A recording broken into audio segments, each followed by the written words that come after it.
Hi hello ಮತ್ತೊಮ್ಮೆ ಸ್ಫೂರ್ತಿ academy ಶಿಕಾರಿಪುರದಿಂದ ನಾನ್ ನಿಮ್ Ramesh sir ಸ್ನೇಹಿತರೆ. ನಿಮ್ಗೋಸ್ಕರವಾಗಿ ಇವತ್ತು ಬಹಳ ಅದ್ಭುತವಾಗಿರ್ತಕ್ಕಂಥ ವಿಚಾರ ಸರಣಿಯೊಂದಿಗೆ ನಿಮ್ಮ ಮುಂದೆ ಬಂದಿದ್ದೇನೆ. ಸೊ ವಿಚಾರ ಸರಣಿಯಲ್ಲಿ ಇದನ್ನ ನೀವು ಸಬ್ಸ್ಕ್ರೈಬ್ ಮಾಡ್ಕೊಳ್ಬೇಕು ಸ್ನೇಹಿತರೆ. ಮಾಡ್ಕೊಂಡ್ರೆ ನಮ್ಮ ಸ್ಫೂರ್ತಿ ಅಕಾಡೆಮಿಯಿಂದ ಅದ್ಭುತವಾಗಿರ್ತಕ್ಕಂಥ ವಿಡಿಯೋ ಸರಣಿ ನಿಮ್ಗೋಸ್ಕರ ಬರ್ತಾ ಇದೆ. ಸೊ ಇನ್ನು ವೆರಿ ಇಂಪಾರ್ಟೆಂಟ್ ಅಂದ್ರೆ ನೀವು ಅಕಾಡೆಮಿಯ ಲರ್ನಿಂಗ್ ಆಪ್ ಅನ್ನ ಡೌನ್ಲೋಡ್ ಮಾಡ್ಕೊಳ್ಳಿ. ಡೌನ್ಲೋಡ್ ಮಾಡ್ಕೊಳ್ಳೋದ್ರ ಮುಖಾಂತರವಾಗಿ ನಮ್ಮೆಲ್ಲ ವಿಡಿಯೋಗಳನ್ನ ನೀವು ಲೈವ್ ನೋಡಬಹುದು. ನಮ್ಮ ಈ ಒಂದು ಅಕಾಡೆಮಿನಲ್ಲಿ ರಮೇಶ್ ಶಿಕಾರಿಪುರ ಅಂತ ಸರ್ಚ್ ಮಾಡಿ ಸ್ನೇಹಿತರೆ. ಆ ಮುಖಾಂತರವಾಗಿ ನೀವು ಅನೇಕ ವಿಚಾರಗಳನ್ನ ಅದರಲ್ಲಿ ಲೈವ್ ಆಗಿ ಪಡಿಬಹುದು. So Ramesh the rising star in academy ಕೂಡ. ಸೊ ಅದರಲ್ಲಿ ನಿಮ್ಗೆ ಅಕಾಡೆಮಿನಲ್ಲಿ ನಮ್ಗೊಂದು ರೆಫರಲ್ ಕೋಡ್ ಬರ್ತದೆ, ರಮೇಶ್ 99.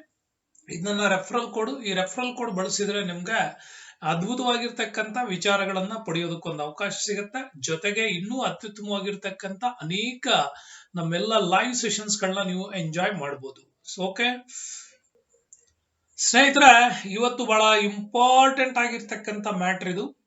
ನಾನು ಯಾವಾಗಲೂ ತುಂಬಾ ಎಕ್ಸೈಟ್ ಆಗಿರ್ತೀನಿ ಈ ಮ್ಯಾಟರ್ ಅಂತ ಹೇಳೋದಕ್ಕೆ.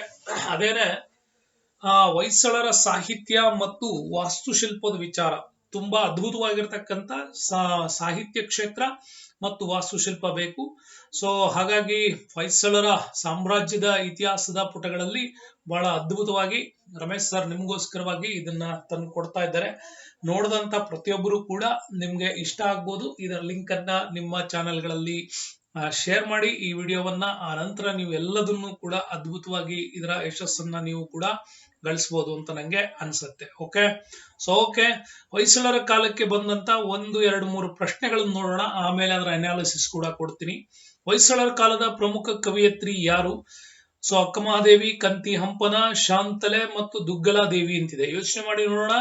ಸೊ ನೋಡಿ, ಈ ಪ್ರಶ್ನೆ ನೀವು ಕರೆಕ್ಟ್ ಆಗಿ ಗೆಸ್ ಮಾಡಬಹುದು. ಕಂತಿ ಹಂಪನ ಅಂತ ಕೂಡ ಕರಿತೀವಿ. ಓಕೆ, ಕಂತಿ ಹಂಪನ ಈ ಕಾಲದ ಬಹಳ ಪ್ರಮುಖವಾಗಿರ್ತಕ್ಕಂತಹ ಕವಿಯತ್ರಿ ಕೂಡ ಹೌದು ಇವರು. ಸೊ ನಿಮಗೆ ನೆನಪಿರ್ಲಿ, ಕನ್ನಡದ ಪ್ರಥಮ ಕವಿಯತ್ರಿ ಅಂತ ಕೂಡ ಇವಳನ್ನ ಕರಿತೀವಿ ನಾವು. ಕಂತಿ ಹಂಪನ ಅವರನ್ನ ಕನ್ನಡದ ಪ್ರಥಮ ಕವಯತ್ರಿ. ಸೊ ಓಕೆ, ಹಾಗೆ ಕರಿತಕ್ಕಂಥದ್ದಿದೆ, ಕವಿಯತ್ರಿ ಅಥವಾ ಕವಯತ್ರಿ ಅಂತ ಕೂಡ ಇವ್ರನ್ನ ಕರಿತೀವಿ. ಯಾರನ್ನ? ಕಂತಿ ಹಂಪನ ಅವ್ರದ್ದು. ಏನ್ ಅವ್ರ ಕೃತಿ ಅಂತೀರಾ? ಸೊ ಅವರ ಪ್ರಮುಖವಾಗಿರ್ತಕ್ಕಂಥ ಕೃತಿಗಳೇ ಹಂಪನ ಸಮಸ್ಯೋತ್ತರಗಳು ಅಂತ ಕೂಡ ಕರೀತಾರೆ. ಅದಕ್ಕೆ ಇನ್ನೊಂದು ಹೆಸರು ಕೂಡ ಇದೆ ಸ್ನೇಹಿತರೆ. ಆ ಹೆಸರು ಏನಪ್ಪಾ ಅಂತಂದ್ರೆ ಕಂತಿ ಹಂಪನ ಸಮಸ್ಯೆಗಳು ಅಂತನೂ ಕೂಡ ಕೆಲವು ಪುಸ್ತಕಗಳು ನಿಮ್ಗೆ ಕೊಡ್ತಾವ. ಕಂತಿ ಹಂಪನ ಸಮಸ್ಯೆಗಳು ಅಥವಾ ಕಂತಿ ಹಂಪನ ಸಮಸ್ಯೋತ್ತರಗಳು ಅಂತಕ್ಕಂಥದ್ದು ಬರುತ್ತೆ. ಮೊಟ್ಟ ಮೊದಲ ಕವಿಯತ್ರಿ. ನೆನಪಿಡ್ಕೊಳ್ಳಿ, ಆ ಕಾಲಕ್ಕೆ ಕರ್ನಾಟಕದ ಇತಿಹಾಸದ ಕ್ಷೇತ್ರದಲ್ಲಿ ಬಹಳ ಅದ್ಭುತವಾಗಿರ್ತಕ್ಕಂಥ ವಿಚಾರಗಳು ಬರೋದು ಇಲ್ಲೇನೆ. ಓಕೆ, ಹೌದು, ಅವರು ವಚನಗಾರ್ತಿ. ಅವರು ಅಕ್ಕಮಹಾದೇವಿ ವಚನಗಾರ್ತಿ ಅವ್ರ ಲಿಸ್ಟಿಗೆ ಬರ್ತಾರೆ. ಸೊ ಕವಿಯತ್ರಿಯಾಗಿ ಇವ್ರನ್ನ ಕೂಡ ತಗೊಳ್ತೀವಿ ನಾವು.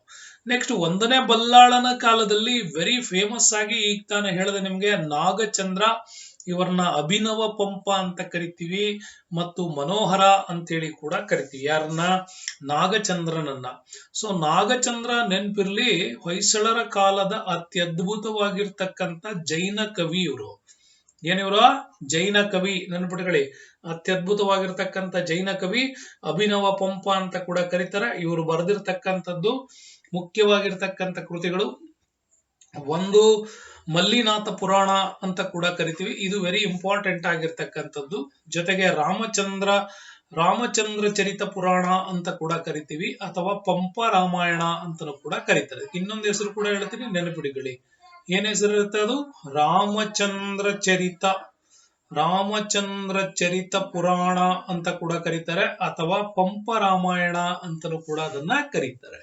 ಎರಡು ಹೆಸರನ್ನು ಕೂಡ ಹೇಳಿರ್ತೀನಿ, ನೆನಪಿಡಿಕೊಳ್ಳಿ. ಹಾಗಾಗಿ ಇದು ವೆರಿ ಇಂಪಾರ್ಟೆಂಟ್ ಆಗಿರ್ತಕ್ಕಂಥದ್ದು, ಅನೇಕ ಅದ್ಭುತವಾಗಿರ್ತಕ್ಕಂಥದ್ದು. ಅದರಲ್ಲಿ ಮಲ್ಲಿನಾಥ ಪುರಾಣ ಅಂತ ಏನ್ ಬರುತ್ತಲ್ಲ, ಇವನು ಜೈನ ಕವಿ ಆಗಿದ್ರಿಂದಾಗಿ 19ನೇ ರ್ಯಾಂಕಿಂಗ್ ಅಲ್ಲಿ ಬರ್ತಕ್ಕಂಥ ತೀರ್ಥಾಂಕರ ಇವನು. ಯಾರು? ಮಲ್ಲಿನಾಥ. 19ನೇ ತೀರ್ಥಾಂಕರ ಯಾರು? ಈ ಮಲ್ಲಿನಾಥ. ಹಾಗಾಗಿ ಮಲ್ಲಿನಾಥನನ್ನ ಕುರಿತು ಬರೆದದ್ದೇ ಮಲ್ಲಿನಾಥ ಪುರಾಣ ಅಂತ ಕೂಡ ಇದನ್ನ ಕರಿತೀವಿ. ಹಾಗಾಗಿ ಒಂದ್ ಕಡೆ ನಾಗಚಂದ್ರನ ಬಗ್ಗೆ ಅದ್ಭುತವಾಗಿರ್ತಕ್ಕಂಥ ವಿಚಾರಧಾರೆಗಳು ನಮ್ಮಲ್ಲಿ ಇದಾವೆ. ಆ ಪಸರಿಪ ಕನ್ನಡ ಕೊಡೆಯೋರ್ವನೇ ಸತ್ಕವಿ ಪಂಪನಾಗವನಂ ಅಂತ ಕೂಡ ಕರೀತಾರೆ ಇವನನ್ನ. ಹಂಗಾಗಿ ಬಹಳ ಕಡೆ ಹಳೆಗನ್ನಡ ಅಷ್ಟು ಕ್ಲಿಯರ್ ಬರಲ್ಲ ನನ್ಗೆ, ಆದ್ರೂ ಹೇಳೋ ಪ್ರಯತ್ನ ಮಾಡ್ತಾ ಇದ್ದೀನಿ ನಾನು ನಿಮ್ಗೆ. ಪಸರಿಪ ಕನ್ನಡ ಕೊಡೆಯನೋರ್ವನೇ ಸತ್ಕವಿ ಪಂಪನಾಗವಗಂ ಅಂತ ಕೂಡ ಇವನನ್ನ ಕರೀತಾರೆ. ಹಾಗಾಗಿ ಕನ್ನಡ ಪಸರಿಸ ಆಗೋದಕ್ಕೆ ತುಂಬಾ ಕರ್ತವ್ಯ ಪೂರ್ಣವಾಗಿರ್ತಕ್ಕಂಥ ವ್ಯಕ್ತಿ ಅಂತಂದ್ರೆ ಈ ನಾಗಚಂದ್ರ ಅಂತ ಕೂಡ ಕರಿತೀವಿ. ಓಕೆ, ಈ ಒಂದು ರಾಮಚರಿತ ಪುರಾಣಂ ಅಥವಾ ಏನು ಪಂಪ ರಾಮಾಯಣ ಇದೆ ಅಲ್ವಾ, ಇದು ಕೂಡ ಅಷ್ಟೇ ಜೈನ ಸಂಪ್ರದಾಯದ ಪ್ರಕಾರ ಇಲ್ಲಿ ಅದಕ್ಕೂ ಕೂಡ ಹೇಳ್ತಾರೆ ನಮ್ಗೆ. ಜೈನ ಸಂಪ್ರದಾಯದ ಪ್ರಕಾರ ಮೊಟ್ಟ ಮೊದಲು ರಚನೆಗೊಂಡಿರ್ತಕ್ಕಂಥ ರಾಮಾಯಣ ಕೃತಿ ಅಂತ ಕೂಡ ಕರೀತಾರೆ ಇದು. ಓಕೆ, ಇದನ್ನು ಕೂಡ ನೀವು ನೆನ್ಪಿಟ್ಕೊಳ್ಳಿ, ತುಂಬಾ ಇಂಪಾರ್ಟೆಂಟ್ ವಿಚಾರ. ಅದಕ್ಕೆ ನಾನು ನಿಮ್ಗೆ ಹೇಳೋದು, ಪಂಪ ರಾಮಾಯಣ ಅಥವಾ ರಾಮಚಂದ್ರ ಚರಿತ ಪುರಾಣವನ್ನ ಜೈನ ಧಾರ್ಮಿಕ ಸಾಹಿತ್ಯದ ಪ್ರಕಾರ ಅವರು ಉಲ್ಲೇಖ ಮಾಡ್ತಾರೆ. ಏನು, ಮೊಟ್ಟ ಮೊದಲ ಜೈನ ಸಾಹಿತ್ಯದ ಆಧಾರದ ಮೇಲೆ ರಚನೆಗೊಂಡ ಮೊದಲ ರಾಮಾಯಣ ಕೃತಿ ಅಂತ ಕೂಡ ಇದನ್ನ ಕರೀತಾರೆ. ಯಾವುದೋ ಪಂಪ ರಾಮಾಯಣ ಅಥವಾ ರಾಮಚಂದ್ರ ಚರಿತ ಪುರಾಣ ಜೈನ ಸಾಹಿತ್ಯದ ಪ್ರಕಾರ ಮೊಟ್ಟ ಮೊದಲ ರಾಮಾಯಣ ಕೃತಿ ಅಂತ ಕೂಡ ಅವರದನ್ನ ಕರೀತಾರೆ. ಹಾಗಾಗಿ ವೆರಿ ಇಂಪಾರ್ಟೆಂಟ್ ಆಗಿ ಇವರು ಕೂಡ ನಮ್ಗೆ ಬರ್ತಾರೆ. ಹಾಗಾಗಿ ಆ ಕಾಲದಲ್ಲಿ ಲಕ್ಷ್ಮಣ, ವಾಸುದೇವ, ರಾವಣ ಇನ್ನು ಅನೇಕ ಕಲ್ಪನೆಗಳನ್ನ ಬಹಳ ಅದ್ಭುತವಾಗಿ ಅಲ್ಲಿ ಅವರು ಹೇಳ್ತಾರೆ. ಹಾಗಾಗಿ ಆ ಕಾಲಕ್ಕೆ ನಾಗಚಂದ್ರ ಒಂದು ರಾವಣನ ಪಾತ್ರವನ್ನ ಬಹಳ ಅದ್ಭುತವಾಗಿ ಚಿತ್ರಿಸಿದಂತವನು ಅಂತ. ಯಾಕಂದ್ರೆ ನಿಮಗೆ ಗೊತ್ತಿದೆ, ನಮ್ಮಲ್ಲೂ ಕೂಡ ಅಷ್ಟೇ ಕುಮಾರವ್ಯಾಸ ತನ್ನ ಗದುಗಿನ ನಾರಾಯಣ ಅಂತ ಆ ಕಾಲದ ಕುಮಾರವ್ಯಾಸ ಭಾರತವನ್ನು ಬರೆಯೋ ಸಂದರ್ಭದಲ್ಲಿ ಕೂಡ ಅಷ್ಟೇ ಭೀಮನನ್ನ ಹೊಗಳಬೇಕಾದಂತ ಕುಮಾರವ್ಯಾಸ ಆ ಕಾಲಕ್ಕೆ ದುರ್ಯೋಧನನನ್ನ ಹೊಗಳಕಂತ ಹೋಗ್ತಾರೆ. ಹೀಗೆ ಕೆಲವೊಂದು ಸಂದರ್ಭದಲ್ಲಿ ಕವಿಗಳಿಗೆ ರಾವಣನ ಉತ್ಕೃಷ್ಟವಾಗಿರ್ತಕ್ಕಂಥ ಗುಣಗಳನ್ನ ಕಂಡ ನಾಗಚಂದ್ರ ಅದನ್ನ ಬಹಳ ಅದ್ಭುತವಾಗಿ ವರ್ಣಿಸ್ತಾ ಹೋಗ್ತಾನೆ. ಹಂಗಾಗಿ ಆ ಕಾಲದ ಬಹಳ ಪ್ರಮುಖವಾಗಿರ್ತಕ್ಕಂಥದ್ದು. ಹಾಗಾಗಿ ನಾಗಚಂದ್ರನನ್ನ ಅಭಿನವ ಪಂಪ ಅಂತ ಕೂಡ ಇವನನ್ನ ಕರೀತಕ್ಕಂಥದ್ದಿದೆ. ಹಾಗೆ ಈ ಅಭಿನವ ಪಂಪ ಅಂತ ಕರೆಯೋದ್ರಿಂದಲೂ ಕೂಡ ಇವನಿಗೊಂದು ಅವಹೇಳಿಕೆ ಇದೆ. ಯಾವುದೇ ರಾಜರನ್ನ ಈತ ವೈಭವೀಕರಿಸಿ ಬರೀತಿರ್ಲಿಲ್ಲ. ನೆನಪಿಡ್ಕೊಳ್ಳಿ, ಇವನು ಯಾವುದೇ ರಾಜರನ್ನ ವೈಭವೀಕರಿಸಿ ಆ ರಾಜರಿಗೆ ಆ ಪಾತ್ರಗಳನ್ನ ಹೋಲಿಸಿ ಬರೆಯುವಂತ ಕಲ್ಚರ್ ಏನಿತ್ತು, ಬಟ್ ಇವನ್ ಕಾಲದಲ್ಲಿ ಅದು ಇರ್ಲಿಲ್ಲ. ಹಾಗಾಗಿ ಬಹಳಷ್ಟು ರಾಜರುಗಳ ಆಶ್ರಯದಾತನ ಇವನು ಆಗಿರ್ಲೇ ಇಲ್ಲ. ಅವನನ್ನ ಅವ್ರು ಯಾರೂ ಕೂಡ ಬೆಳೆಸ್ಲಿಲ್ಲ. ಆದ್ರೂ ಈತ ಉಳ್ಕೊಂಡ ಅನ್ನೋದಕ್ಕೆ ನಮ್ಗೆ ವೆರಿ ಇಂಪಾರ್ಟೆಂಟ್ ಕೂಡ ಆಗತ್ತೆ. ಓಕೆ, ಮತ್ತೆ ನಿಮ್ಗೆ ಕಂತಿ ವಿಚಾರ ನಾನು ನಿಮ್ಗೆ ಹೇಳ್ಬೇಕು. ನಾಗಚಂದ್ರನ್ ಆದ್ಮೇಲೆ ಕಂತಿ ವಿಚಾರ ವೆರಿ ಇಂಪಾರ್ಟೆಂಟ್. ಇವಳಿಗೂ ಕೂಡ ಒಂದು ಬಿರುದಿತ್ತು, ಅಭಿನವ ವಾಗ್ದೇವಿ ಅಂತ ಕೂಡ ಕರಿತಿದ್ರು ಇವಳನ್ನ. ಅಭಿನವ ವಾಗ್ದೇವಿ ಅಂತ ಕರಿತಾ ಇದ್ದಿದ್ದು ಕಂತಿ ಅವರಿಗೆ. ಹಾಗಾಗಿ ಕಂತಿ ಹಂಪನ ಸಮಸ್ಯೆಗಳು ಅಂತಕ್ಕಂಥದ್ದು ಆ ಕಾಲದಲ್ಲಿ ಅವಳು ರಚಿಸಿದಂತ ಬಹಳ ಅದ್ಭುತವಾಗಿರ್ತಕ್ಕಂಥ ಗ್ರಂಥ ಸರಣಿ. ಅದು ಬಹಳ ಉತ್ತಮವಾಗಿಯೂ ಕೂಡ ಬಂತು ಆ ಕಾಲಕ್ಕೆ. ಹಾಗಾಗಿ ಈ ಕಾಲದಲ್ಲಿ ಬಹಳ ಇಂಪಾರ್ಟೆಂಟ್ ಆಗಿ ಇವ್ರು ನಮ್ಗೆ ಸಿಗ್ತಾರೆ. ಅದಾದ್ಮೇಲೆ ನಮ್ಗೆ ಬರೋದು ವಿಷ್ಣುವರ್ಧನನ ಕಾಲದಲ್ಲಿ ಕನ್ನಡ ಸಾಹಿತ್ಯಕ್ಕೆ ಬಹಳಷ್ಟು ಕೊಡುಗೆಗಳನ್ನ ರಾಜಾದಿತ್ಯ. ಓಕೆ, ಈ ರಾಜಾದಿತ್ಯ ಏನಿದೆ ಕ್ಷೇತ್ರ ಗಣಿತ ಮತ್ತು ವ್ಯವಹಾರ ಗಣಿತ ಅಂತ ಕರಿತೀವಿ. ಓಕೆ, ರಾಜಾದಿತ್ಯನ ಕಾಲದ ವೆರಿ ಇಂಪಾರ್ಟೆಂಟ್ ಗಣಿತಶಾಸ್ತ್ರಜ್ಞ ಅಂತಂದ್ರೆ ವಿಷ್ಣುವರ್ಧನನ ಕಾಲದಲ್ಲಿ ಬರತಕ್ಕಂಥವನು ವೆರಿ ಇಂಪಾರ್ಟೆಂಟ್. ಇವನು ಬರೆದದ್ದು ನಿಮಗೆ ಗೊತ್ತಿದೆ, ಕ್ಷೇತ್ರ ಗಣಿತ ಇದೆ ಮತ್ತು ವ್ಯವಹಾರ ಗಣಿತ ಅಂತ ಕೂಡ ಇದನ್ನ ಕರಿತೀವಿ. ಓಕೆ, ಆ ಕಾಲದಲ್ಲಿ ಬಹಳಷ್ಟು ರೀತಿಯ ವಿಚಾರಗಳನ್ನ ಗಣಿತಶಾಸ್ತ್ರಕ್ಕೆ ಸಂಬಂಧಪಟ್ಟಂತೆ ಹೇಳಿಕೊಟ್ಟವನು ಇವನು ಕೂಡ ಒಬ್ಬ. ಇನ್ನು ನಯಸೇನ ಬರ್ತಾನೆ, ಅವನ ಕೃತಿ ಧರ್ಮಾಮೃತ ಕೂಡ ನೀವು ಬಹಳ ಸರಿ ಓದಿದಿರಿ. ಇದು ಕೂಡ ಅಷ್ಟೇನೆ ಆ ಕಾಲದಲ್ಲಿ ಹಿಂದೂ ತತ್ವಶಾಸ್ತ್ರದ ಒಂದು ವಿಶೇಷಣಗಳನ್ನ ವರ್ಣಿಸಿ ಬರೆದಂತ ಕೃತಿ ಕೂಡ ಧರ್ಮಾಮೃತ. ಇದು ಕೂಡ ಅತ್ಯಂತ ವಿಶೇಷವಾಗಿತ್ತು ಅಂತ ಹೇಳ್ತೀವಿ.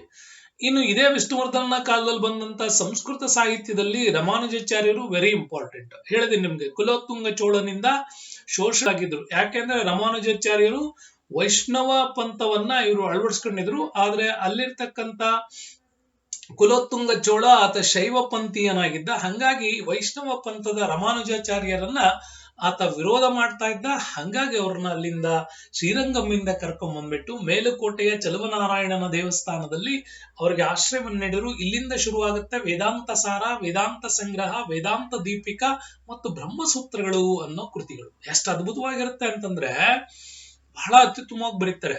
ಇನ್ನು ಮಧ್ವಾಚಾರ್ಯರು ಕೂಡ ಅಷ್ಟೇ ಭಗವತ ತಾತ್ಪರ್ಯ ನಿರ್ಣಯ ಮತ್ತೆ ಗೀತರಹಸ್ಯ ಬರೆದದ್ದು ಕೂಡ ಇದೇ ಕಾಲದಲ್ಲಿ. ಓಕೆ, ಇದು ಗೀತಾ ಭಾಷ್ಯ. ಇದು ನಾನು ರಹಸ್ಯ ಅಂದ್ರೆ ಗೀತರಹಸ್ಯ ನಮ್ಮ ಬಾಲಗಂಗಾಧರ ತಿಲಕ್ ಅವರು ಬರೆದಿದ್ದು. ಇನ್ನು ತ್ರಿವಿಕ್ರಮ ಪಂಡಿತ ಬರ್ತಾರೆ. ಉಷಾಹರಣ ಕವಿತೆ ಬರೆದವನು ತ್ರಿವಿಕ್ರಮ ಪಂಡಿತ. ಇನ್ನು ನಾರಾಯಣ ಪಂಡಿತ ಅವರು ಮಧ್ವ ವಿಜಯ ಮತ್ತು ಮಣಿಮಂಜರಿ ಬರೀತಾರೆ. ವ್ಯಾಸತೀರ್ಥ ಅವರು ರುದ್ರ ಮತ್ತು ಪ್ರಶ್ನಾ ಭಾಷ್ಯ ಅಂತ ಕರಿತೀವಿ. ಹಂಗಾದ್ರೆ ಇಲ್ಲಿ ನಾವು ಯಾರನ್ನ ಹೆಚ್ಚು ನೆನ್ಪಿಟ್ಕೋಬೇಕು ಅಂದ್ರೆ ಇವರಿಬ್ಬರನ್ನ ನೆನ್ಪಿಟ್ಕೊಂಡ್ರೆ ಸಾಕು. ಯಾರೋ ಒಬ್ರು ರಾಮಾನುಜಾಚಾರ್ಯರು, ಮತ್ತೊಬ್ರು ಮಧ್ವಾಚಾರ್ಯರ ಬಗ್ಗೆ ಇಲ್ಲಿ ನಾವು ಅತ್ಯುತ್ತಮವಾಗಿ ನೆನ್ಪಿಟ್ಕೋಬೇಕಾಗತ್ತೆ. ಓಕೆ, ಸೊ ಅದಾದ್ಮೇಲೆ ಇನ್ನೂ ಒಂದು ಪ್ರಶ್ನೆ ಅಟೆಂಡ್ ಮಾಡಿ ಕಂಟಿನ್ಯೂ ಮಾಡೋಣ. ಅವ್ರದ್ದು ಇತಿಹಾಸದಲ್ಲಿ ಕನ್ನಡದ ಷಟ್ಪದಿ ಬ್ರಹ್ಮ ಎಂದು ಯಾರನ್ನ ಕರೆಯಲಾಗುತ್ತದೆ? ಯೋಚನೆ ಮಾಡಿ ನೋಡೋಣ. ಷಟ್ಪದಿ ಬ್ರಹ್ಮ, ಈ ಪ್ರಶ್ನೆಗೆ ನೀವು ಸರಿಯಾಗಿ ಆನ್ಸರ್ನ ಗೆಸ್ ಮಾಡಿರ್ತೀರಿ. ರಾಘವಾಂಕನನ್ನ ಕನ್ನಡದ ಷಟ್ಪದಿ ಬ್ರಹ್ಮ ಅಂತ ಕೂಡ ಕರಿತೀವಿ ಅವ್ರನ್ನ. ಓಕೆ, ರಾಘವಾಂಕನನ್ನ ಕನ್ನಡದ ಷಟ್ಪದಿ ಬ್ರಹ್ಮ ಅಂತ ಕರಿತಕ್ಕಂಥದ್ದು ವೆರಿ ಇಂಟ್ರೆಸ್ಟಿಂಗ್ ಆಗಿರ್ತಕ್ಕಂಥ ವಿಚಾರ ಇದು.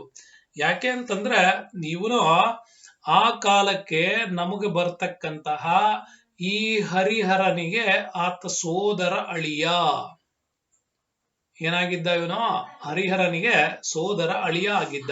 ಹಂಗಾಗಿ ಮಾವ ಅಳಿಯ ಇವರಿಬ್ರು ಕೂಡ ಬಹಳಷ್ಟು ಅತ್ಯುತ್ತಮವಾಗಿರ್ತಕ್ಕಂಥವ್ರು. ಷಟ್ಪದಿ ಬ್ರಹ್ಮ ಅಂತ ಕೂಡ ಇವನನ್ನ ಕರಿತೀವಿ. ಹಾಗಾದ್ರೆ ಇನ್ನೂ ಒಂದು ಪ್ರಶ್ನೆ ಇದೆ, ಅಟೆಂಡ್ ಮಾಡಿ, ಆಮೇಲೆ ಹೇಳ್ತೀನಿ. ಕನ್ನಡದ ರಗಳೆ ಕವಿ, ಏನ್ ರಗಳೆ ಮಾಡ್ತಿಲ್ಲ ಮರ್ಯ ಅಂತಾರಲ್ಲ, ಹಂಗಲ್ಲಿದು. ಕನ್ನಡದ ರಗಳೆ ಕವಿ ಎಂದು ಯಾರನ್ನ ಕರೆಯುವರು ಅಂತ ಯೋಚನೆ ಮಾಡಿ ನೋಡೋಣ. ಈ ಪ್ರಶ್ನೆಗೆ ನಾವು ಸರಿಯಾಗಿ ಆನ್ಸರ್ ನೋಡೋದಾದ್ರೆ ಅದು ಹರಿಹರ. ಹರಿಹರನನ್ನ ರಗಳೆ ಕವಿ ಅಂತ ಕರಿತೀವಿ. ರಾಘವಾಂಕನನ್ನ ಷಟ್ಪದಿ ಬ್ರಹ್ಮ ಅಂತ ಕೂಡ ಕರಿತೀವಿ. ಇವರಿಬ್ಬರನ್ನ ಕರೆಕ್ಟ್ ಆಗಿ ನೆನಪಿಡ್ಕೊಳ್ಬೇಕು ನಾವು. ಹಂಗಾಗಿ ಅವತ್ ನಿಮ್ಗೆ ಹೇಳಿದೆ, 1ನೇ ನರಸಿಂಹನ ಕಾಲದಲ್ಲಿ ಬರ್ತಕ್ಕಂಥ ಶ್ರೇಷ್ಠ ಕವಿ ಅಂತಂದ್ರೆ ರಾಘವಾಂಕ. ಓಕೆ, ರಾಘವಾಂಕ ಇವನು ಆ ಕಾಲಕ್ಕೆ ಬರೆದದ್ದು ಹರಿಶ್ಚಂದ್ರ ಕಾವ್ಯ. Very important. ಮೊಟ್ಟ ಮೊದಲ ಬಾರಿಗೆ ಇದರಲ್ಲೇ ಆತ ಷಟ್ಪದಿಯ ಮಾದರಿಯನ್ನ ಬಳಸ್ತಾ. ಷಟ್ಪದಿ ಮಾದರಿ ಅಂದ್ರೆ ಗೊತ್ತಲ್ಲ ನಿಮ್ಗೆ, 6 ಸಾಲುಗಳನ್ನ ಹೊಂದಿರ್ತವೆ. 1, 2, 4 ಮತ್ತು 5ನೇ ಸಾಲುಗಳು ಸಮ ಮಾತ್ರೆಗಳನ್ನ ಹೊಂದಿದ್ರೆ 3 ಮತ್ತು 6ನೇ ಸಾಲುಗಳು ಕೂಡ ಒಂದು ಅಧಿಕ ಮಾತ್ರೆಗಳನ್ನು ಹೊಂದಿರತಕ್ಕಂಥದ್ದು ಇರ್ತದೆ. ಹೀಗೆ ಒಂದು ಷಟ್ಪದಿಯ ಒಂದು ವಿಚಾರಗಳನ್ನ ಮೊದಲ ಬಾರಿಗೆ ಬರೆದವನು ಹರಿಶ್ಚಂದ್ರ ಕಾವ್ಯದಲ್ಲಿ ರಾಘವಾಂಕ. ಓಕೆ, ಮತ್ತೆ ವೀರೇಶ್ವರ ಚರಿತ್ರೆ ಬರೀತಾರೆ, ಸಿದ್ದರಾಮ ಪುರಾಣ ಬರೀತಾರೆ, ಶರವ ಚರಿತ್ರೆ ಕೂಡ ಬರೀತಾರೆ. ಇವೆಲ್ಲ ಆ ಕಾಲಕ್ಕೆ ಬರೆದಂತಹ ಅತ್ಯಂತ ಪ್ರಮುಖವಾಗಿರ್ತಕ್ಕಂಥ ಕೃತಿಗಳು. ಓಕೆ, ಆದ್ರೂ ಕೂಡ ನಮ್ಮಲ್ಲಿ ಈವರೆಗೂ ಕನ್ನಡ ಸಾಹಿತ್ಯದಲ್ಲಿ ಒಂದು ವಿಚಾರ ಇದೆ, ರಾಘವಾಂಕ ಬರೆದದ್ದು ಒಟ್ಟು 6 ಕೃತಿಗಳು ಅಂತ ಹೇಳ್ತಾರೆ. ರಾಘವಾಂಕ 6 ಕೃತಿಗಳನ್ನ ಬರೆದ, ಆದರೆ ಅದರಲ್ಲಿ 2 ಕೃತಿಗಳು ಈವರೆಗೂ ಲಭ್ಯ ಆಗಿಲ್ಲ ಅಂತನೂ ಕೂಡ ಹೇಳ್ತಾರೆ. ಆದರೆ ಹರಿಶ್ಚಂದ್ರ ಕಾವ್ಯ, ವೀರೇಶ್ವರ ಚರಿತ್ರೆ, ಇನ್ನು ಶರಭ ಚರಿತ್ರೆ, ಸಿದ್ದರಾಮ ಪುರಾಣ ಇವೆಲ್ಲ ಬರ್ತವೆ. ಸೋಮನಾಥ ಚರಿತ್ರೆಯ ಬಗ್ಗೆ, ಹರಿಹರನ ಮಹತ್ವದ ವಿಚಾರಗಳನ್ನ ಹೇಳ್ತಕ್ಕಂಥದ್ರ ಬಗ್ಗೆ ಇನ್ನೂ ಲಭ್ಯವಾಗಿಲ್ಲ ಅಂತನೂ ಕೂಡ ಅದನ್ನ ಹೇಳ್ತಾರೆ. ಆದ್ರೆ ಈ ಹರಿಶ್ಚಂದ್ರ ಕಾವ್ಯ ಇದೆಯಲ್ಲ, ಇದು ಬಹಳ ಅದ್ಭುತವಾದಂತ ಕೃತಿ. ಯಾಕೆಂದ್ರೆ ಕನ್ನಡ ಅಥವಾ ನಮ್ಮ ಧರ್ಮಶಾಸ್ತ್ರದ ಅಭೂತಪೂರ್ಣವಾಗಿರ್ತಕ್ಕಂಥ ಕೃತಿಗಳಲ್ಲಿ ಅನೇಕ ಉಲ್ಲೇಖಗಳನ್ನು ಹೇಳಿರ್ತಕ್ಕಂಥದ್ದು ಇದೇನೆ. ಹಾಗಾಗಿ ಹರಿಶ್ಚಂದ್ರ ಕಾವ್ಯ ಕೃತಿಯಲ್ಲೂ ಕೂಡ ಹರಿಶ್ಚಂದ್ರನು ಆ ಕಾಲಕ್ಕೆ ಪಟ್ಟಂತಹ ಅದ್ಭುತವಾಗಿರ್ತಕ್ಕಂಥ ವಿಚಾರಗಳನ್ನು ಕೂಡ ಅವನು ಇದರಲ್ಲಿ ಎಕ್ಸ್ಪ್ಲನೇಷನ್ಸ್ ಮಾಡ್ತಾನೆ. ಯಾವುದರಲ್ಲಿ? ಹರಿಶ್ಚಂದ್ರ ಕಾವ್ಯದಲ್ಲಿ ಅದನ್ನ ಆತ ಹೇಳ್ಕೊಡ್ತಾನೆ. ಹಂಗಾಗಿ ಇದು ವೆರಿ ಇಂಪಾರ್ಟೆಂಟ್ ಕೂಡ ಆಗತ್ತೆ. ಮತ್ತೆ ಅದನ್ನ ಹರಿಹರ ಕೂಡ ಆ ಕಾಲಕ್ಕೆ ಇದನ್ನ ಕಾವ್ಯ ಕನ್ನಿಕೆ ಅಂತನೂ ಕೂಡ ಕರೀತಾನೆ. ಇದನ್ನ ಕಾವ್ಯ ಕನ್ನಿಕೆ ಎಂದು ಹೆಸರಿಸಲ್ಪಟ್ಟಂತದ್ದು ಯಾವುದು? ರಾಘವಾಂಕನೇ ಬರೆದಿರ್ತಕ್ಕಂಥದ್ದು. ಅಂದ್ರೆ ಹರಿಶ್ಚಂದ್ರ ಕಾವ್ಯಕ್ಕೆ ಅವನೇ ಹೇಳ್ತಕ್ಕಂಥದ್ದು. ಹಂಗಾಗಿ ನಮ್ಮಲ್ಲಿ ಯಾವಾಗ್ಲೂ ನಾವು ಪ್ರೈಮರಿಯಲ್ಲೋ ಅಥವಾ ಹೈಸ್ಕೂಲಲ್ಲೋ ಇದ್ದಾಗ ಒಂದು ಪದ್ಯ ಇತ್ತು ನೋಡಿ, ಹರಿಶ್ಚಂದ್ರ ತನ್ನ ಅರಮನೆಯನ್ನ ಬಿಟ್ಟು ಹೊರಡುವಂತ ಸಂದರ್ಭ ಇತ್ತಲ್ಲ. ಸೊ ಆ ಕಾಲಕ್ಕೆ ಒಂದು ಪದ್ಯ ಇತ್ತು, ನಿಮ್ಗೆಲ್ಲ ನೆನಪಿದೆಯಲ್ಲ ಗೊತ್ತಿಲ್ಲ. ಪುರದ ಪುಣ್ಯಂ ಹೋಗುತ್ತಿದೆ ಅನ್ನುವಂಥದ್ದು ಇತ್ತು ನೋಡಿ. ಪುರದ ಪುಣ್ಯಂ ಪುರುಷ ರೂಪಿಂದೇ ಹೋಗುತ್ತಿದೆ ಅಂತ. ಇದು ಆ ಕಾಲದಲ್ಲಿ ಬರೆದಿರ್ತಕ್ಕಂತಹ ಅದೇ ಹರಿಶ್ಚಂದ್ರ ಕಾವ್ಯದ ಸಾಲುಗಳು. ನಮ್ಗೆ ಆ ಕಾಲಕ್ಕೆ ಹೇಳ್ಕೊಟ್ಟಿದ್ದಾರೆ. ಆದ್ರೆ ಅದರಲ್ಲಿ ಅಷ್ಟೊಂದು ಅದ್ಭುತವಾಗಿರ್ತಕ್ಕಂಥ ಕಥೆಯನ್ನ ನಮ್ಮ ಮೇಷ್ಟ್ರುಗಳು ಕೂಡ ಹೇಳ್ಕೊಟ್ಟಿದ್ದಾರೆ. ಧನ್ಯವಾದಗಳು ನೋಡಿ. ಹಾಗಾಗಿ ಕನ್ನಡ ಇನ್ನೂ ನಮ್ಮಲ್ಲಿ ಯಾಕೆ ಮನಸ್ಸಲ್ಲಿ ಉಳಿದಿದೆ ಅಂತಂದ್ರೆ ಅದೇನೆ, ಪುರುಷ ರೂಪಿಂದೆ ಹೋಗುತ್ತಿದೆ. ಪುರದ ಪುಣ್ಯಂ ಪುರುಷ ರೂಪಿಂದೆ ಹೋಗುತ್ತಿದೆ ಅಂತಕ್ಕಂಥದ್ದು. ಇನ್ನು ಅದಾದ್ಮೇಲೆ ಸಿದ್ದರಾಮ ಪುರಾಣ ಬರೀತಾರೆ. ಸೊನ್ನಲಗಿಯ ಸಿದ್ದರಾಮನ ಬಗ್ಗೆ ಆತ ಬರೆದಂತ ಕೃತಿ. ಬಸವಣ್ಣನವರ ಸಾಹಿತ್ಯದ ಒಂದು ಒಡಲಾಳವನ್ನ ಅರಿತಂತ ಸಿದ್ದರಾಮ ಮುಂದೆ ಆತ ವೀರಶೈವ ಪಂಥವನ್ನ ಬೆಳೆಸುವಂತ ಸಂದರ್ಭದಲ್ಲಿ ಜೊತೆ ಆಗ್ತಾನೆ. ಹಾಗಾಗಿ ಅಂತ ಸಿದ್ದರಾಮನನ್ನ ಕುರಿತು ಬರೆದಂತದ್ದು ಕಾಯಕ ಯೋಗಿ ಸಿದ್ದರಾಮನ ವೃತ್ತಾಂತ ಜೀವನ ಇರೋದೇ ಸಿದ್ದರಾಮ ಪುರಾಣದಲ್ಲಿ. ಸೊ ಹಂಗಾಗಿ ಅದು ಕೂಡ ವೆರಿ ಇಂಪಾರ್ಟೆಂಟ್ ಆಗತ್ತೆ. ಇನ್ನು ಸೋಮನಾಥ ಚರಿತೆ ಕೂಡ ಇವನ ಕಾಲದ ಅತ್ಯಂತ ಅತ್ಯುತ್ತಮವಾಗಿರ್ತಕ್ಕಂಥ ಕೃತಿ. ಆ ಸೋಮನಾಥ ಚರಿತೆಯಲ್ಲೂ ಕೂಡ ಆತ ಶಿವಶರಣರ ಜೀವನ ವೃತ್ತಾಂತಗಳನ್ನು ಕೂಡ ಬರೀತಾನೆ. ಇನ್ನು ವೀರೇಶ್ವರ ಚರಿತ್ರೆಯಲ್ಲೂ ಕೂಡ ಅಷ್ಟೇನೆ ಶೈವ ಪಂಥವನ್ನ ಬಹಳ ಅದ್ಭುತವಾಗಿ ವರ್ಣಿಸಿರ್ತಕ್ಕಂಥ ಕೃತಿ ಅಂತ ಕೂಡ ಇದನ್ನ ಹೇಳ್ತೀವಿ ನಾವು. ಓಕೆ, ಹಂಗಾಗಿ ಇವ್ರ ಬಗ್ಗೆ ನಿಮ್ಗೆ ನಾನು ಇಷ್ಟ ಹೇಳ್ಬೋದು, ಬಟ್ ಕನ್ನಡ ಸಾಹಿತ್ಯದಲ್ಲಿ ಇನ್ನೂ ಅದ್ಭುತವಾಗಿ ಇವ್ರ ಬಗ್ಗೆ ನೀವು ತಿಳ್ಕೊಳ್ಬೇಕಾಗತ್ತೆ. ನೆಕ್ಸ್ಟ್ ಬರೋಣ. 1ನೇ ನರಸಿಂಹನ ಕಾಲದಲ್ಲಿ ವೆರಿ ಇಂಪಾರ್ಟೆಂಟ್ ಅಂದ್ರೆ ಜಗದ್ದಗಳ ಸೋಮನಾಥ ಬರ್ತಾನೆ. ಇವನು ಕರ್ನಾಟಕ ಕಲ್ಯಾಣಕಾರಕ ಅಂತ ಕರಿತೀವಿ. ಕರ್ನಾಟಕ ಕಲ್ಯಾಣಕಾರಕ ಅನ್ನೋದು ಈಗೇನ್ ಕಲ್ಯಾಣ ಕರ್ನಾಟಕ ಅಂತ ಹೆಸರಿದೆಯಲ್ಲ, ಅದ್ರ ಹಿಂದಿನ ಶಕ್ತಿನೇ ಜಗದ್ದಗಳ ಸೋಮನಾಥಂದು. ಇದು ನಮ್ಮಲ್ಲಿ ಹೊಯ್ಸಳರ ಕಾಲದಲ್ಲಿ ರಚನೆಯಾದಂತ ಅದ್ಭುತ ವೈದ್ಯಶಾಸ್ತ್ರದ ಕೃತಿ ಅಂತ ಕೂಡ ಇದನ್ನ ಕರೀಲಾಗ್ತದೆ. ಹಾಗಾಗಿ ವೆರಿ ಇಂಪಾರ್ಟೆಂಟ್ ಅಂತ ಕೂಡ ನಾನು ನಿಮ್ಗೆ ಯಾವಾಗೂ ಅದನ್ನ ಹೇಳ್ತಾ ಇರ್ತೀನಿ. ಇನ್ನೊಬ್ಬ ಬರ್ತಾನೆ ನಮ್ಗೆ ಕೆರೆಯ ಪದ್ಮರಸ ಅಂತ ಕೂಡ ಕರಿತೀವಿ. ಈ ಕೆರೆಯ ಪದ್ಮರಸ 1ನೇ ನರಸಿಂಹ ಅಲ್ಲ, ಇವನು 2ನೇ ನರಸಿಂಹನ ಕಾಲಕ್ಕೆ ಬರ್ತಾನೆ. 2ನೇ ನರಸಿಂಹನ ಕಾಲಕ್ಕೆ ಇದ್ದಂತವನು ವೆರಿ ಇಂಪಾರ್ಟೆಂಟ್ ಆಗಿರ್ತಕ್ಕಂಥ ಇವನು. ಆ ಕಾಲಕ್ಕೆ ಬಲ್ಲಾಳನ ಈ ಕಾಲದಲ್ಲಿ ಮಂತ್ರಿಯಾಗಿಯೂ ಕೂಡ ಕಾರ್ಯವನ್ನ ನಿರ್ವಹಿಸಿದ್ದ ಕೆರೆಯ ಪದ್ಮರಸ. ಇವನು ಬೇಲೂರಲ್ಲಿ ಒಂದು ದೊಡ್ಡ ಕೆರೆಯನ್ನ ಕಟ್ಟಿಸಿದ್ದಕ್ಕೋಸ್ಕರ ಈ ಪದ್ಮರಸನ ಹಿಂದ್ಗಡೆ ಒಂದು ಹೆಸರು ಬಂತು, ಕೆರೆಯ ಪದ್ಮರಸ ಅಂತ. ಎಲ್ಲಿ ಬೇಲೂರಲ್ಲಿ ಇವನೊಂದು ಕೆರೆ ಕಟ್ಟಿಸ್ದ ಅನ್ನೋ ಕಾರಣಕ್ಕೋಸ್ಕರವಾಗಿ ಕೆರೆಯ ಪದ್ಮರಸ ಅಂತ ಕೂಡ ಕರಿತೀವಿ. ಇವೊಂದು ಆ ಕಾಲಕ್ಕೆ ಬಂದಂತ ಅದ್ಭುತವಾಗಿರ್ತಕ್ಕಂಥ ರಗಳೆ ಸಾಹಿತ್ಯದ ಕೃತಿ ದೀಕ್ಷಾ ಬೋಧನೆ ಅಂತ ಕೂಡ ಕರಿತೀವಿ. ಯಾವ್ದೋ ದೀಕ್ಷಾ ಬೋಧನೆ ಇವನ ಕಾಲದ ಅದ್ಭುತವಾಗಿರ್ತಕ್ಕಂಥ ಕೃತಿ. ಅದನ್ನ ಕೆಲವರು ಏನ್ ಹೇಳ್ತಾರೆ ಅಂತಂದ್ರೆ ಶಿವಾದ್ವೈತ ಅಂತಾನು ಕುಡಿತಾರೆ. ಇದನ್ನ ಏನಂತ ಕರೀತಾರೆ ನೆನಪಿರ್ಲಿ, ಶಿವಾದ್ವೈತ ಕೃತಿ ಅಂತ ಕರ್ಸ್ಕೊಳ್ಳೋದು ಇದೇ ದೀಕ್ಷಾ ಬೋಧನೆ.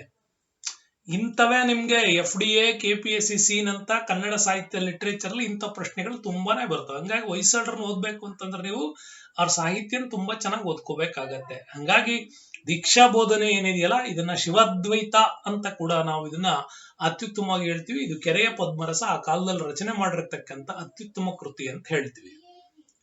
ಇನ್ನು ಹರಿಹರನ್ ಬಗ್ಗೆ ನಾವು ಮಾತಾಡ್ಬೇಕು. ಹರಿಹರ ರಗಳೆ ಕವಿ ಅಂತ ಕರಿತೀವಿ, ಸರಸ ಕವಿ ಅಂತನೂ ಕೂಡ ಕರಿತೀವಿ, ಸಾರ್ವಭೌಮ ಅಂತ ಕರಿತೀವಿ, ಚಕ್ರವರ್ತಿ, ಚತುರ್ಮುಖ ಅಂತನೂ ಕೂಡ ನಾವು ಕರಿತೀವಿ. ಓಕೆ, ಇದು ನಮ್ಗೆ ವೆರಿ ಇಂಪಾರ್ಟೆಂಟ್ ಆಗಿಲ್ಲಿ ಕಂಡು ಬರ್ತದೆ. ಸೊ ಗಿರಿಜಾ ಕಲ್ಯಾಣ ಕೃತಿ ಈ ತರದ ಒಂದು ಗದ್ಯ ಪದ್ಯಗಳ ಮಿಶ್ರಿತವಾದಂತ ಚಂಪು ಶೈಲಿಯಲ್ಲಿ ನಿರ್ಮಾಣವಾಗೋದ್ರಿಂದ ಇದನ್ನ ಹಾಗೆ ಕರೀಲಾಗ್ತದೆ ಅನ್ನೋದು ನೆನಪಿರಲಿ. ಓಕೆ ಸ್ನೇಹಿತರೆ, ಗಿರಿಜಾ ಕಲ್ಯಾಣ ಚಂಪು ಶೈಲಿಯಲ್ಲಿ ಬರ್ತಕ್ಕಂಥದ್ದು. ಶಿವಾಕ್ಷರ ಮಾಲೆ ಇದೆ, ಶಿವಶರಣರ ರಗಳೆ ಇದೆ, ರತ್ನಶತಕ, ಪಂಪಶತಕ, ಮುಡಿಗೆ ಅಷ್ಟಕ ಅನ್ನುವ ಕೃತಿಗಳೆಲ್ಲ ಬರೆದದ್ದು ಹರಿಹರನ ಕಾಲದಲ್ಲಿ. ಓಕೆ, ಹರಿಹರ ಇಷ್ಟು ಚಂದವಾಗಿ ಈ ಇಷ್ಟು ಕೃತಿಗಳನ್ನ ಕೂಡ ಅವನು ಬರಿತಾನೆ. ಹಂಗಾಗಿ ಹರಿಹರನನ್ನ ನಮ್ಮಲ್ಲಿ ಬಹಳ ಕಡೆ ವರ್ಣನೆ ಮಾಡ್ತಾರೆ. ಏನಂತ ವರ್ಣನೆ ಮಾಡ್ತಾರೆ ಗೊತ್ತಾ? ನೋಡಿ, ನಮ್ಗಲ್ಲಿ ಬಹಳ ಕಡೆ ನಾವು ಹೇಳ್ತಾ ಇರ್ತೀವಿ ಹರಿಹರನ್ ಬಗ್ಗೆ. ಓಕೆ, ಆ ಹರಿಹರನ ಕಾಲದ ಸಾಹಿತ್ಯದಲ್ಲಿ ಪ್ಲಸ್ ವಚನ ಸಾಹಿತ್ಯ ಕೂಡ ಈ ಕಾಲದಲ್ಲಿ ತುಂಬಾ ಅದ್ಭುತವಾಗಿ ನಡೀತಾ ಇತ್ತು. ಹಾಗೆ ಅದ್ಭುತವಾಗಿ ನಡೀತಾ ಇದ್ದಂತ ಟೈಮಿಗಿಂದಾಗಿನೇ ಇವನನ್ನ ಯುಗ ಪ್ರವರ್ತಕ ಅಂತ ಕೂಡ ಕರೀತಾರೆ. ಏನಂತ ಕರೀತಾರೆ? ಯುಗ ಪ್ರವರ್ತಕ ಎಂದು ಕರೀತಾರೆ. ಯುಗ ಪ್ರವರ್ತಕ ಎಂದು ಕರೆಯಲ್ಪಡೋದು ಯಾರನ್ನ ಅಂತಂತಂದ್ರೆ ಅದು ಹರಿಹರನನ್ನ. ವಚನ ಸಾಹಿತ್ಯದ ಕ್ಷೇತ್ರ ಮತ್ತು ತುಂಬಾನೇ ಅದ್ಭುತವಾಗಿ ಬರ್ತಕ್ಕಂಥದ್ದು. ಪಂಪಶತಕ ಇರ್ಬೋದು, ರತ್ನಶತಕ, ಮುಡಿಗೆ ಅಷ್ಟಕ, ಗಿರಿಜಾ ಕಲ್ಯಾಣ, ಬಸವರಾಜ ದೇವರ ರಗಳೆ ಕೂಡ ಆ ಕಾಲದ ಶ್ರೇಷ್ಠ ಸಾಹಿತ್ಯದ ಕೃತಿಗಳು ಈ ಕಾಲದಲ್ಲಿ ಬಂತು. ಹಂಗಾಗಿ ಗಿರಿಜಾ ಕಲ್ಯಾಣದಲ್ಲಿ ನೀವು ನೋಡ್ಬೋದು, ಒಂದು ಸುಂದರವಾಗಿರ್ತಕ್ಕಂಥ ಚಂಪು ಕಾವ್ಯದಲ್ಲಿ ಗಿರಿಜೆಯನ್ನ ಅಂದ್ರೆ ಪಾರ್ವತಿಯನ್ನ ಅಲ್ಲಿನ ಒಬ್ಬ ಕಥಾನಾಯಕನನ್ನಾಗಿ ಮಾಡಿಬಿಟ್ಟು ಮನ್ಮಥನ ಕಥೆಯನ್ನ ಬಹಳ ಅದ್ಭುತವಾಗಿ ಅದರಲ್ಲಿ ವಿವರಣೆ ಮಾಡ್ಕೊಂಡು ಹೋಗ್ತಾನೆ. ಯಾರು? ಹರಿಹರ. ಸೊ ಹಾಗಾಗಿ ಹರಿಹರನ ಗಿರಿಜಾ ಕಲ್ಯಾಣ ಆ ಕಾಲದಲ್ಲಿ. ರಗಳೆಗಳಲ್ಲಿ ನೀವು ಸಾಮಾನ್ಯವಾಗಿ ಏನ್ ನೋಡ್ಬೋದು ಅಂತಂದ್ರೆ ಶಿವಶರಣರ ಜೀವನ ವೃತ್ತಾಂತಗಳ ನಿರೂಪಣೆ ಮಾಡತಕ್ಕಂತ ಕೃತಿಗಳು ಕೂಡ ಅದರಲ್ಲಿ ಬರ್ತವೆ. ಇನ್ನು ಪೆರಿಯ ಪುರಾಣಂ ಅನ್ನುವ ಕೃತಿಯಲ್ಲೂ ಕೂಡ ನಾವು ಅದ್ಭುತವಾಗಿ ಶೈವ ಸಂತರ ವಿಚಾರದ ಬಗ್ಗೆ ತಮಿಳ್ ಸಾಹಿತ್ಯಗಳು ಹೇಗೆ ಬರೀತಿದ್ವೋ ಆ ರೀತಿ ಬರೀತಕ್ಕಂತ ಕಲೆ ಇವನಿಗೂ ಕೂಡ ರೂಢಿಯಾಗಿತ್ತು ಅಂತ ಕೂಡ ಹೇಳ್ತಾರೆ. ಹಂಗಾಗಿ ಹರಿಹರನನ್ನ ಬಹಳ ಅದ್ಭುತವಾಗಿ ವರ್ಣನೆ ಮಾಡತಕ್ಕಂಥದ್ದು ಈ ಕಾಲದಲ್ಲಿ ಶ್ರೇಷ್ಠವಾಗಿರ್ತಕ್ಕಂಥ ಸಾಹಿತ್ಯಗಳ ರಚನೆಯಾಗಿದ್ದು ಹರಿಹರನ ಕಾಲದ ಸಾಹಿತ್ಯ ಅಂತ ಕೂಡ ಅದನ್ನ ಕರಿತೀವಿ ನಾವು. ಹಾಗಾಗಿ ವೆರಿ ಇಂಪಾರ್ಟೆಂಟ್ ಆಗಿ ನೆನ್ಪಿಟ್ಕೊಳ್ಳಿ ಇವೆಲ್ಲ ಕೂಡ.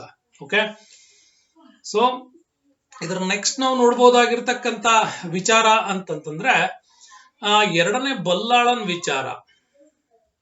ಸ್ನೇಹಿತರೆ, ಎರಡನೇ ಬಲ್ಲಾಳನ್ ಕಾಲ ವೆರಿ ಇಂಪಾರ್ಟೆಂಟ್. ರುದ್ರಭಟ್ಟ, ಅವತ್ ನಾನು ನಿಮ್ಗೆ ಮಾಡುವಾಗ ಹೇಳಿದ್ದೆ, ರುದ್ರಭಟ್ಟ ಹೆಸರಾಂತ ಬ್ರಾಹ್ಮಣ ಕವಿ, ವಿಷ್ಣು ಪುರಾಣ ಆಧಾರಿತವಾದಂತ ಜಗನ್ನಾಥ ವಿಜಯ ಬರೆದ. ಅಲ್ಲಿ ಶ್ರೀಕೃಷ್ಣನನ್ನ ಆಧಾರವಾಗಿಟ್ಕೊಂಡು ಶ್ರೀಕೃಷ್ಣನ ಲೀಲೆಗಳಲ್ಲಿ ಎರಡನೆಯ ಬಲ್ಲಾಳನಿಗೂ ಮತ್ತು ರಾಧೆಯನ್ನ ಆ ಕಾಲದಲ್ಲಿ ಬಲ್ಲಾಳನ ಹೆಂಡತಿಯನ್ನ ಆಧಾರವಾಗಿ ಇಟ್ಕೊಂಡ್ಬಿಟ್ಟು ಬರೀತಿದ್ದ ಅಂತ. ಓಕೆ, ಸೊ ಹಾಗೆ ಬರ್ದಿದ್ರಿಂದಾಗಿ ರುದ್ರಭಟ್ಟ ಅದ್ಭುತವಾಗಿರ್ತಕ್ಕಂಥ ಬ್ರಾಹ್ಮಣ ಕವಿ ಆಗಿದ್ದ ಅಂತ. ಇನ್ನು ನೇಮಿಚಂದ್ರನಿಗೆ ಕವಿರಾಜ ಮಲ್ಲ ಅನ್ನುವ ಬಿರುದು ಕೂಡ ಇತ್ತು, ನೆನ್ಪಿಟ್ಕೊಳ್ಳಿ. ನೇಮಿರಾಜನಿಗೆ ಕವಿರಾಜ ಮಲ್ಲ ಅಂತ. ನೇಮಿನಾಥ ಪುರಾಣ ಅಂತ ಹೇಳಿದ್ವಿ ನಿಮ್ಗೆ, ಜೈನ ಸಾಹಿತ್ಯದ ಆವಾಗಿನ ಗುರು ನೇಮಿನಾಥನನ್ನ ಕುರಿತು ಬರೆದಂತದ್ದು ಅಂತ. ದೆನ್ ಲೀಲಾವತಿ, ಇದೊಂದು ಶೃಂಗಾರ ಕಾವ್ಯ ಅಂತ ಕರಿತೀವಿ. ರೊಮ್ಯಾಂಟಿಸಮ್ ಆಗಿ ಬರೆದದ್ದು ಶೃಂಗಾರ ಕಾವ್ಯ ಪ್ಲಸ್ ಮ್ಯಾಥಮೆಟಿಕಲ್ ಬೇಸ್ಡ್ ಮೇಲೆ ತಕ್ಕಂಥದ್ದು. ಇನ್ನು ಅಚಣ್ಣ ಕವಿ ಬರ್ತಾನೆ, ವರ್ಧಮಾನ ಪುರಾಣ. ಇನ್ನು ಜನ್ನ ನಿಮಗೆ ಹೇಳಿದೆ, ಜನ್ನನ ತಂದೆ ಸುಮನೋಬಾಣ, ಇದು ಕವಿ ಚಕ್ರವರ್ತಿ ಅಂತ ಅನ್ಸ್ಕೊಂಡವನು ಜನ್ನ. ಜನ್ನನ ಯಶೋಧರ ಚರಿತೆ ಆ ಕಾಲದಲ್ಲಿ ಬಹಳಷ್ಟು ಸೌಂಡ್ ಮಾಡಿದ್ದಂತಹ ಒಂದು ಕೃತಿ ಇದು. ಯಾವುದು? ಜನ್ನನ ಯಶೋಧರ ಚರಿತೆ. ಜೊತೆಗೆ ಅನಂತನಾಥ ಪುರಾಣ ಕೂಡ ಬರುತ್ತೆ ಜನ್ನಂದು. ಅನಂತನಾಥ ಪುರಾಣ ಕೂಡ ಆ ಕಾಲದ ಬಹಳ ಫೇಮಸ್ ಆಗಿರ್ತಕ್ಕಂಥ ಕೃತಿ ಇದು. ಯಾವುದು? ಜನ್ನಂದು. ಹಂಗಾಗಿ ಜನ್ನನ ಕೃತಿಗಳನ್ನ ಓದುವಾಗ ಬಹಳ ಶ್ರೇಷ್ಠವಾಗಿ ಇತಿಹಾಸದ ಕಲ್ಪನೆಗಳನ್ನ ನಾವು ನೆನಪಿಡಿಕೊಂಡು ಓದಬೇಕಾಗತ್ತೆ. ಹಂಗಾಗಿ ವೆರಿ ಇಂಪಾರ್ಟೆಂಟ್ ಆಗಿ ಬರ್ತಾನೆ. ಆದ್ರೆ ನಮ್ಗೆ ಇಲ್ಲಿ ಸುಮನೋಬಾಣ ಅಂತಕ್ಕಂಥದ್ದು ಅವನ ತಂದೆ ಅವನಿಗೆ ಕೊಟ್ಟಿರ್ತಕ್ಕಂಥದ್ದು ವಿಚಾರಗಳಲ್ಲಿ ಬರ್ತಕ್ಕಂಥದ್ದು ಇದೆ. ಇನ್ನು ಹೇಳ್ತಾರೆ ನಮ್ಮಲ್ಲಿ ಏನಂತಂದ್ರೆ, ಈತ ತನ್ನ ಕುಟುಂಬದವರಿಗೆಲ್ಲರಲ್ಲೂ ಕೂಡ ಸುಮನೋಬಾಣ ಅನ್ನುವ ಅವನ ತಂದೆ ಅಂದ್ರೆ ಶಂಕರ ದೊಡ್ಡಪ್ಪನು ಕೊಟ್ಟಿರ್ತಕ್ಕಂಥ ವಿಚಾರ ಅಂತ ಹೇಳ್ತಾರೆ. ಇನ್ ಕೆಲವರು ಇದನ್ನ ಜನ್ನನ ತಂದೆನೇ ಸುಮನೋಬಾಣ ಅಂತಲೂ ಕೂಡ ಹೇಳ್ತಾರೆ. ಹಾಗಾಗಿ ಇದಿನ್ನು ಕಾಂಟ್ರವರ್ಸಿ ಮ್ಯಾಟರ್ ಅಲ್ಲಿ ಇದೆ. ಹಾಗಾಗಿ ಮ್ಯಾಟರ್ನ ನಾನು ಎಕ್ಸ್ಪ್ಲೈನ್ ಮಾಡಕ್ ಆಗಲ್ಲ. ಹಾಗಾಗಿ ಇದು ನಿಮ್ಗೆ ವೆರಿ ಇಂಪಾರ್ಟೆಂಟ್, ನೆನ್ಪಿಟ್ಕೊಳ್ಳಿ. ಸುಮನೋಬಾಣ ಅಂತ ಕರಿತಾ ಇದ್ದಿದ್ದು ಯಾರಿಗೆ ಅಂತಂದ್ರೆ ಜನ್ನನಿಗೆ ಅಂತ ಇದ್ರು ಅನ್ನೋದು ಕೂಡ ವೆರಿ ಇಂಪಾರ್ಟೆಂಟ್ ಆಗತ್ತೆ ನಮ್ಗೆ. ಓಕೆ, ಸೊ ಹಂಗಾಗಿ ಜನ್ನನ ಯಶೋಧರ ಚರಿತೆ ಇದೆಯಲ್ಲ, ಇದ್ರ ಬಗ್ಗೆ ನಮ್ಮಲ್ಲಿ ದೊಡ್ಡ ಸ್ಟೋರಿನೇ ಇದೆ. ಜನ್ನನ ಯಶೋಧರ ಚರಿತೆ ನೀವೆಲ್ಲ ನಿಮ್ಮ ಬಾಲ್ಯದಲ್ಲಿ ಪ್ರೈಮರಿ ಸ್ಕೂಲ್ಗಳಲ್ಲಿ ಓದಿರ್ತಕ್ಕಂಥ ಕೃತಿನೇ ಅದು. ಅಲ್ಲೊಂದಿಷ್ಟು ಕತೆಗಳು ಬಂದ್ ಹೋಗಿದೆ, ಬಟ್ ನಮ್ಗೆ ಅದು ನೆನಪಿರಕ್ಕಿಲ್ಲ. ಇವತ್ ನಾನು ನಿಮ್ಗೆ ನೆನಪು ಮಾಡೋ ಪ್ರಯತ್ನ ಮಾಡಬಹುದು. ಅಭಯ ರುಚಿ ಮತ್ತು ಅಭಯಮತಿ ಅಂತ ಬರ್ತಾರೆ ನೋಡಿ. ಅಭಯ ರುಚಿ ಮತ್ತು ಅಭಯಮತಿ ಅಂತ ಇಬ್ರು ಇವರು. ಅಭಯಮತಿ ಇವರಿಬ್ಬರನ್ನ ಆ ಕಾಲಕ್ಕೆ ಈ ಎಳಕಂಡ್ ಬಂದ್ಬಿಟ್ಟು ಇವರನ್ನ ನರಹತ್ಯೆ ಮಾಡ್ಬೇಕು. ಅಂದ್ರೆ ದೇವಿಗೆ ಇವರ ತಲೆಯನ್ನ ಕಡಿದು ಸರೆಂಡರ್ ಮಾಡಬೇಕು, ಅವ್ರನ್ನ ಅರ್ಪಿಸ್ಬೇಕು ಅಂತ ಹೇಳಿ ಇವನನ್ನ ಕರ್ಕೊಂಡ್ ಬಂದಿರ್ತಕ್ಕಂಥ ರಾಜನೇ ಮಾರಿದತ್ತ ಅಂತ. ಇವನ್ ಕರ್ಕೊಂಡು ಬಂದಿದ್ದ. ಮೊದ್ಲೇ ರಾಕ್ಷಸ ಪ್ರವೃತ್ತಿಯ ರಾಜ. ಇವರಿಬ್ಬರನ್ನು ಕರ್ಕೊಂಡು ಬಂದ್ಬಿಟ್ಟು ಕಡಿಬೇಕು ಅಂತಿದ್ದ. ಸೊ ಹೀಗೆ ಕಡಿಬೇಕು ಅನ್ನೋ ಸಂದರ್ಭದಲ್ಲಿ ಅಭಯ ರುಚಿ ಮತ್ತು ಅಭಯಮತಿ ಇಬ್ಬರೂ ಕೂಡ ಬಹಳ ಅದ್ಭುತವಾಗಿ ನಿಮ್ ಬಗ್ಗೆ ನೀವು ಹೇಳಿ ಅಂದಾಗ ತಮ್ಮ ಪೂರ್ವ ಜನ್ಮದ ಎಲ್ಲಾ ದಾಖಲೆಗಳ ಒಂದು ವಿವರಗಳನ್ನೆಲ್ಲ ಹೇಳ್ತಾರೆ. ಎಲ್ಲ ಹೇಳಿದಾಗ ಇವತ್ತು ನಾವು ಯಾವ ಕರ್ಮಕ್ಕಾಗಿ ಈ ಒಂದು ರೂಪವನ್ನ ತಾಳಿದ್ದೇವೆ, ಈಗ ನಿನ್ನ ಮುಂದೆ ನಾವು ನರಹತ್ಯೆಗೆ ರೆಡಿಯಾಗಿದ್ದೇವೆ, ನನ್ನ ನೀವು ಸಾಯಿಸ್ತಾ ಇದ್ದೀರಿ, ಅದು ಕೂಡ ನಮ್ಗೆ ಖುಷಿನೇ. ಅಂದ್ರೆ ಕಡಿಯೋದಕ್ಕೆ ಎದುರುಗಡೆ ನಿಂತಾಗ್ಲೂ ಕೂಡ ಇವರ ಮುಖದಲ್ಲಿ ಆ ಒಂದು ಕಿಂಚಿತ್ತು ಭಯವನ್ನ ಕಾಣದೇ ಇದ್ದಾಗ ಮಾರಿದತ್ತ ಈ ಪ್ರಶ್ನೆ ಮಾಡೋದು.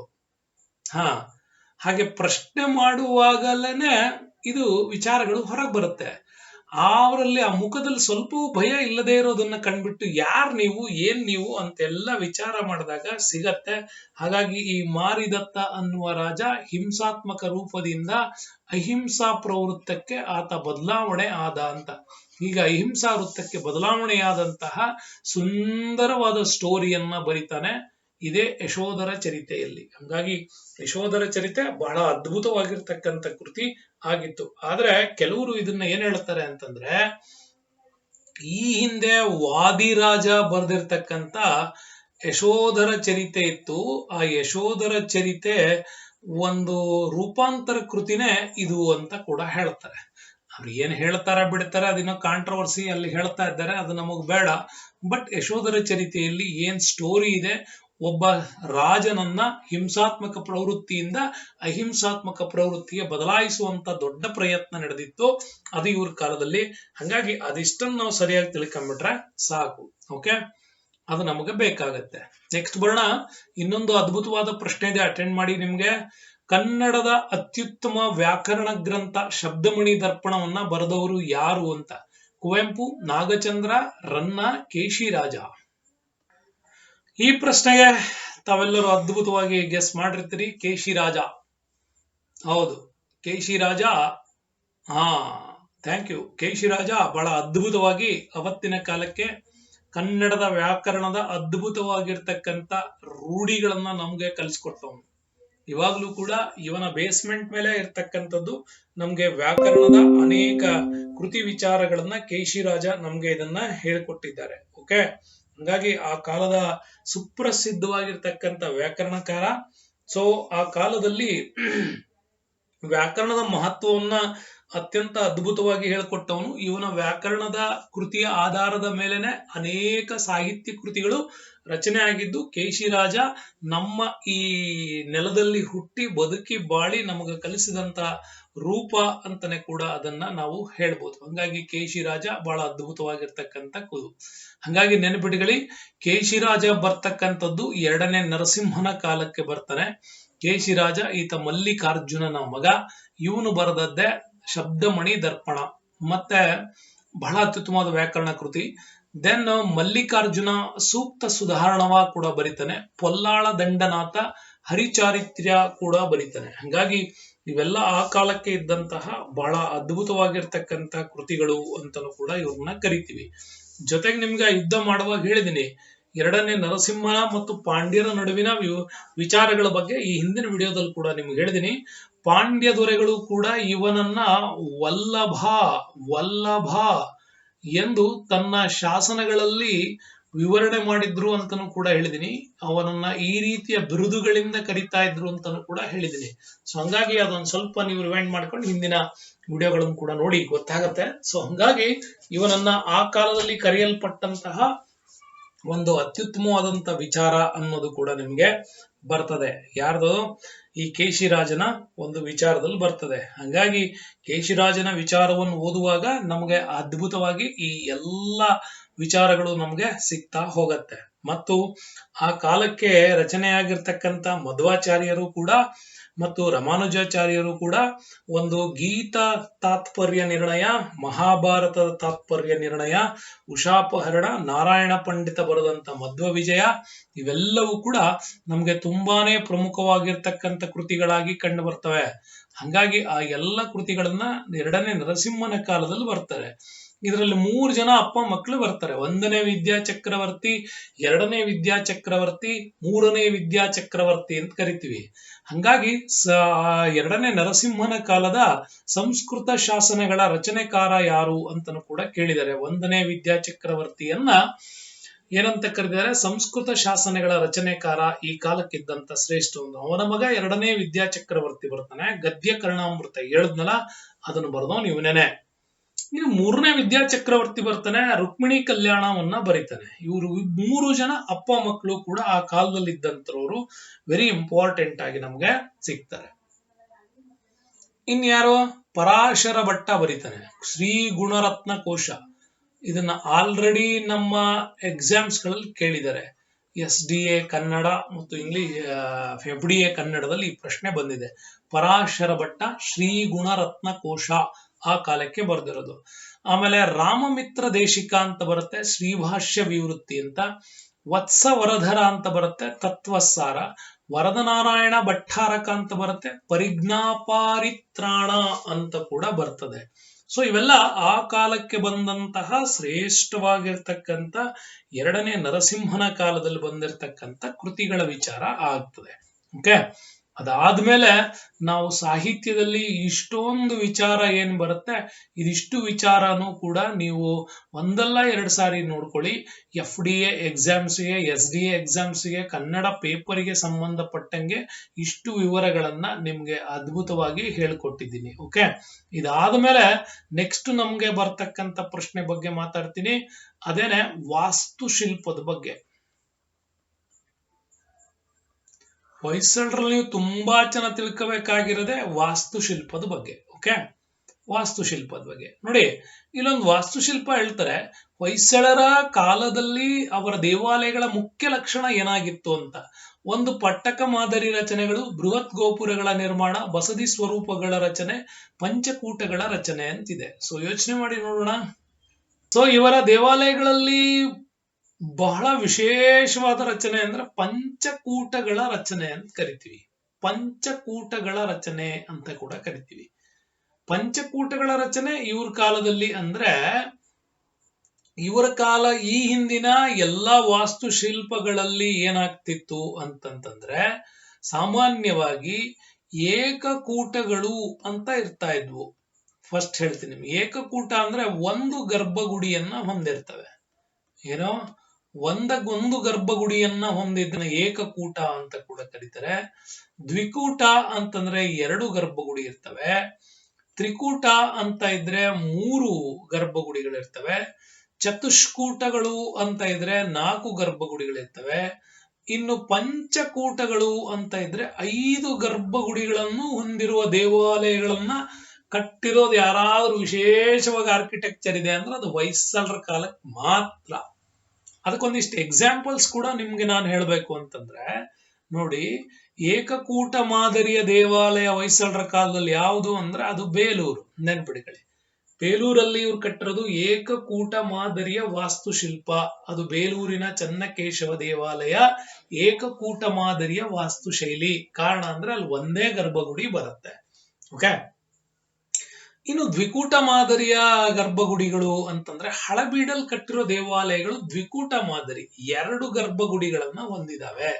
ಅದರಲ್ಲಿ ಹೊಯ್ಸಳೇಶ್ವರ ದೇವಾಲಯ ಮತ್ತು ಕೇದಾರೇಶ್ವರ ದೇವಾಲಯ, ಈ 2 ದೇವಾಲಯಗಳಲ್ಲೂ 2 ಗರ್ಭಗುಡಿಗಳಿದಾವೆ. ಇನ್ನು ತ್ರಿಕೂಟ ಮಾದರಿಯ ದೇವಾಲಯಗಳು ಅಂದ್ರೆ ಸೋಮನಾಥಪುರದಲ್ಲಿ, ನಿಮಗೆ ಹೇಳಿದ್ದೀನಿ, ಸೋಮದಂಡ ನಾಯಕ ಕಟ್ಟಿಸಿರ್ತಕ್ಕಂತಹ ಕೇಶವ ದೇವಾಲಯ ಸೋಮನಾಥಪುರದಲ್ಲಿ ಬರುತ್ತೆ. ಅದು ತ್ರಿಕೂಟ ಮಾದರಿ. 3 ಗರ್ಭಗುಡಿಗಳು ಇದರಲ್ಲಿ ಕಂಡು ಬರ್ತವೆ. ಅದರಲ್ಲೇ ಜನಾರ್ದನ ದೇವಾಲಯ, ವೇಣುಗೋಪಾಲ ದೇವಾಲಯ, ಇವು 3 ಸೋಮನಾಥಪುರದಲ್ಲಿ ಕಟ್ಟಿಸಿರ್ತಕ್ಕಂಥವು. ಇವು ತ್ರಿಕೂಟ ಮಾದರಿಯನ್ನ ಹೊಂದಿದಾವೆ. ಇನ್ನು ಚತುಷ್ಕೂಟ ಮಾದರಿ ಅಂದ್ರೆ ದೊಡ್ಡ ಗದ್ದವಳ್ಳಿಯಲ್ಲಿ ಬರ್ತಕ್ಕಂಥ ಲಕ್ಷ್ಮೀ ದೇವಾಲಯ ಚತುಷ್ಕೂಟ ಮಾದರಿ ಇದೆ. ಜೊತೆಗೆ ಕಾಳಿ ಟೆಂಪಲ್, ವಿಷ್ಣು ದೇವಾಲಯ, ಭೂತನಾಥ ದೇವಾಲಯಗಳು ಇವು ಆ ಕಾಲದಲ್ಲಿ ಕಟ್ಟಲ್ಪಟ್ಟಂತ ಚತುಷ್ಕೂಟ ಮಾದರಿ. ಇನ್ನು ಗೋವಿಂದಹಳ್ಳಿಯಲ್ಲಿ ಬರ್ತಕ್ಕಂಥ ದೇವಾಲಯಗಳಿದಾವೆ. ಈಶಾನ್ಯಲಿಂಗ, ವಾಸುದೇವಲಿಂಗ, ಸದ್ಯೋಜಾತಲಿಂಗ, ಅಘೋರೇಶ್ವರ ದೇವಾಲಯ, ತತ್ಪುರುಷ ದೇವಾಲಯ ಅಂತ ಬರ್ತವೆ. ಇವೆಲ್ಲ ಆ ಕಾಲಕ್ಕೆ ಇವರು ಕಟ್ಟಿರ್ತಕ್ಕಂತಹ ಪ್ರಮುಖವಾಗಿರ್ತಕ್ಕಂಥ ವಾಸ್ತುಶೈಲಿಯ ಕೂಟಗಳಿವು. ನೆನ್ಪಿಡ್ಕೊಳ್ಳಿ, ಪಂಚಕೂಟ ಮಾದರಿಯ ದೇವಾಲಯಗಳ ರಚನೆ ಇವರ ಕಾಲದ ಒಂದು ವಿಶೇಷವಾಗಿರ್ತಕ್ಕಂಥ ರಚನೆ. ಅದಷ್ಟೇ ಅಲ್ಲ, ಇನ್ನೂ ಕೂಡ ನಿಮ್ಗೆ ಇದರಲ್ಲಿ ನಾನು ಹೇಳ್ಬೇಕು. ಯಾಕೆ ಅಂತಂದ್ರೆ ವಾಸ್ತುಶೈಲಿಯಲ್ಲಿ ಅವ್ರದ್ದು ಹೊಸ ಶೈಲಿಯೊಂದನ್ನ ರೂಢಿಗೆ ತರ್ತಾರೆ. ಅದನ್ನ ಹೊಯ್ಸಳ ಶೈಲಿ ಅಂತಾನೆ ಕೂಡ ಕರಿತೀವಿ. ಹೊಯ್ಸಳರ ಶೈಲಿಯನ್ನ ಏನಂತ ಕರೀತಾರೆ ಅಂದ್ರೆ ಹೊಯ್ಸಳ ಶೈಲಿ ಅಂತ ಕರೀತಾರೆ. ಯಾಕೆಂದ್ರೆ ನಿನ್ನೆ ಹೇಳಿದೀನಿ ನಿಮ್ಗೆ, ನಾರ್ತ್ ಇಂಡಿಯಾದಲ್ಲಿ ನಾಗರ ಶೈಲಿ ಇತ್ತು, ಸೌತ್ ಇಂಡಿಯಾದಲ್ಲಿ ದ್ರಾವಿಡ ಶೈಲಿ ಇತ್ತು. ಅವೆರಡನ್ನ ಮಿಕ್ಸ್ ಮಾಡಿದವರು ಬಾದಾಮಿ ಚಾಲುಕ್ಯರು ವೇಸರ ಶೈಲಿಯನ್ನ ತಂದ್ರು. ವೇಸರ ಶೈಲಿಯ ಉತ್ಕೃಷ್ಟ ರೂಪದ ಬದಲಾವಣೆಗೆ ಹೊಯ್ಸಳ ಶೈಲಿ ಅಂತ ಕೂಡ ಕರಿತೀವಿ. ಓಕೆ, ಉತ್ಕೃಷ್ಟ ಬದಲಾವಣೆ ಅಂದ್ರೆ ಹೊಯ್ಸಳ ಶೈಲಿ ಅಂತ ಕೂಡ ಕರಿತೀವಿ. ಅದರ ಪರಿವರ್ತನೆ ಮಾಡಿದ್ದು. ಹಾಗೆ ಪರಿವರ್ತನೆ ಮಾಡುವಾಗೆಲ್ಲ ದಿಕೂಟ ಏಕಕೂಟಗಳನ್ನು ಕಟ್ಟೋದು ವೇಸರ ಶೈಲಿಯಲ್ಲಿ ಬಂದ್ರೆ, ಇವರ ಕಾಲದಲ್ಲಿ ಏನಾಗಿತ್ತು ಅಂತಂದ್ರೆ ಪಂಚಕೂಟಗಳನ್ನ ಕಟ್ಟತಕ್ಕಂತ ಶೈಲಿ ಇವ್ರ ಕಾಲಕ್ಕೆ ಬರ್ತಾ ಇತ್ತು. ಹಂಗಾಗಿ ಪಂಚಕೂಟ ಮಾದರಿಯ ವಾಸ್ತು ಶೈಲಿಗಳ ನಿರ್ಮಾಣ ಹೊಯ್ಸಳರ ಕಾಲದಲ್ಲಿ ಇತ್ತು ಅನ್ನೋದು ಕೂಡ ವೆರಿ ಇಂಪಾರ್ಟೆಂಟ್. ಇದನ್ನ ನೀವು ಚೆನ್ನಾಗಿ ನೆನಪಿಟ್ಕೋಬೇಕು. ಜೊತೆಗೆ ಏನ್ ಗೊತ್ತಾ, ಹೊಯ್ಸಳ ಶೈಲಿ ಅನ್ನುವ ಪದವನ್ನ ಕೊಟ್ಟವ್ರೆ BL ರೈಸ್ ಅವರು. ನೆನಪಿಡಿಗಳಿ, ರೈಸ್ ಅಂದ ತಕ್ಷಣ ಬರೀ ಅನ್ನ ಸಾರು ಅಂತ ಯೋಚನೆ ಮಾಡಬೇಡಿ. BL ರೈಸ್ ಅವರು ಕರ್ನಾಟಕದ ಪ್ರಾಕ್ತನ ಶಾಸ್ತ್ರದಲ್ಲಿ ಸಂಶೋಧನೆಗಳನ್ನು ಕೈಗೊಂಡಂತ ಮಹಾನ್ ವ್ಯಕ್ತಿ. ಜೊತೆಗೆ ನಿಮ್ಗೆ ಪ್ರಾಗೈತಿಹಾಸಿಕ ಕರ್ನಾಟಕವನ್ನು ನೀವು ಓದ್ಬೇಕಾದ್ರೆ BL ರೈಸ್ ನಿಮ್ಗೆ ಸಿಕ್ಕೇ ಸಿಗ್ತಾರೆ. ದಕ್ಷಿಣ ಆಫ್ರಿಕಾದ ವಲಯದಿಂದ ಭಾರತಕ್ಕೆ ವರ್ಗಾವಣೆಯಾದಂತ ಜನಾಂಗಗಳ ವಿವರ, ತುಂಗಭದ್ರಾ ನದಿ ತೀರದಲ್ಲಿ ಆಗಿರ್ತಕ್ಕಂಥ ಸಂಶೋಧನೆಗಳು, ರಾಯಚೂರಿನ ಭಾಗದಲ್ಲಿ ಆಗಿರ್ತಕ್ಕಂಥ ಸಂಶೋಧನೆಗಳ ಬಗ್ಗೆ ಬಹಳ ಅದ್ಭುತವಾಗಿ ಹೇಳ್ಕೊಡ್ತಾರೆ BL ರೈಸ್ ಅವರು. ಹಾಗಾಗಿ ಹೊಯ್ಸಳ ಶೈಲಿಯಲ್ಲಿ BL ರೈಸ್ ಇದನ್ನ ಅವ್ರು ಹೇಳುತ್ತಾರೆ. ಜೊತೆಗೆ ಏನ್ ಗೊತ್ತಾ, 4 ರಿಂದ 5 ಅಡಿ ಎತ್ತರದ ಭೂಮಿಯಿಂದ ಎತ್ತರದ ಜಗತ್ತಿಯ ಮೇಲೆ ನಕ್ಷತ್ರಾಕಾರದಲ್ಲಿ ಅವು ಎಷ್ಟು ಹೊಂದಿತ್ತು ಅಂದ್ರೆ ಅಷ್ಟಭುಜವನ್ನ ಹೊಂದಿದ್ವು.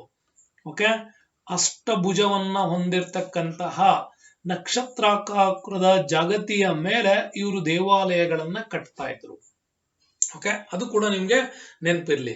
ಆ 4 ರಿಂದ 5 ಅಡಿ ಎತ್ತರದಲ್ಲಿ ನಕ್ಷತ್ರಾಕಾರದ ಜಗತ್ತಿಯ ಮೇಲೆ ಇವ್ರದು ನಿರ್ಮಾಣ ಮಾಡ್ತಕ್ಕಂಥದ್ದಿತ್ತು. ಮತ್ತೆ ಇವ್ರು ದೇವಾಲಯಗಳಲ್ಲಿ ಪಟ್ಟಿಕೆಗಳನ್ನ ಹಾಕ್ತಾರೆ. ಅಂದ್ರೆ ಈ ತರ ಒಂದು ಗೋಡೆಗಳ ಮೇಲೆ ಒಂದು ಬಾರ್ಡರ್ ಗಳನ್ನು ಬರ್ತಾ ಇತ್ತು.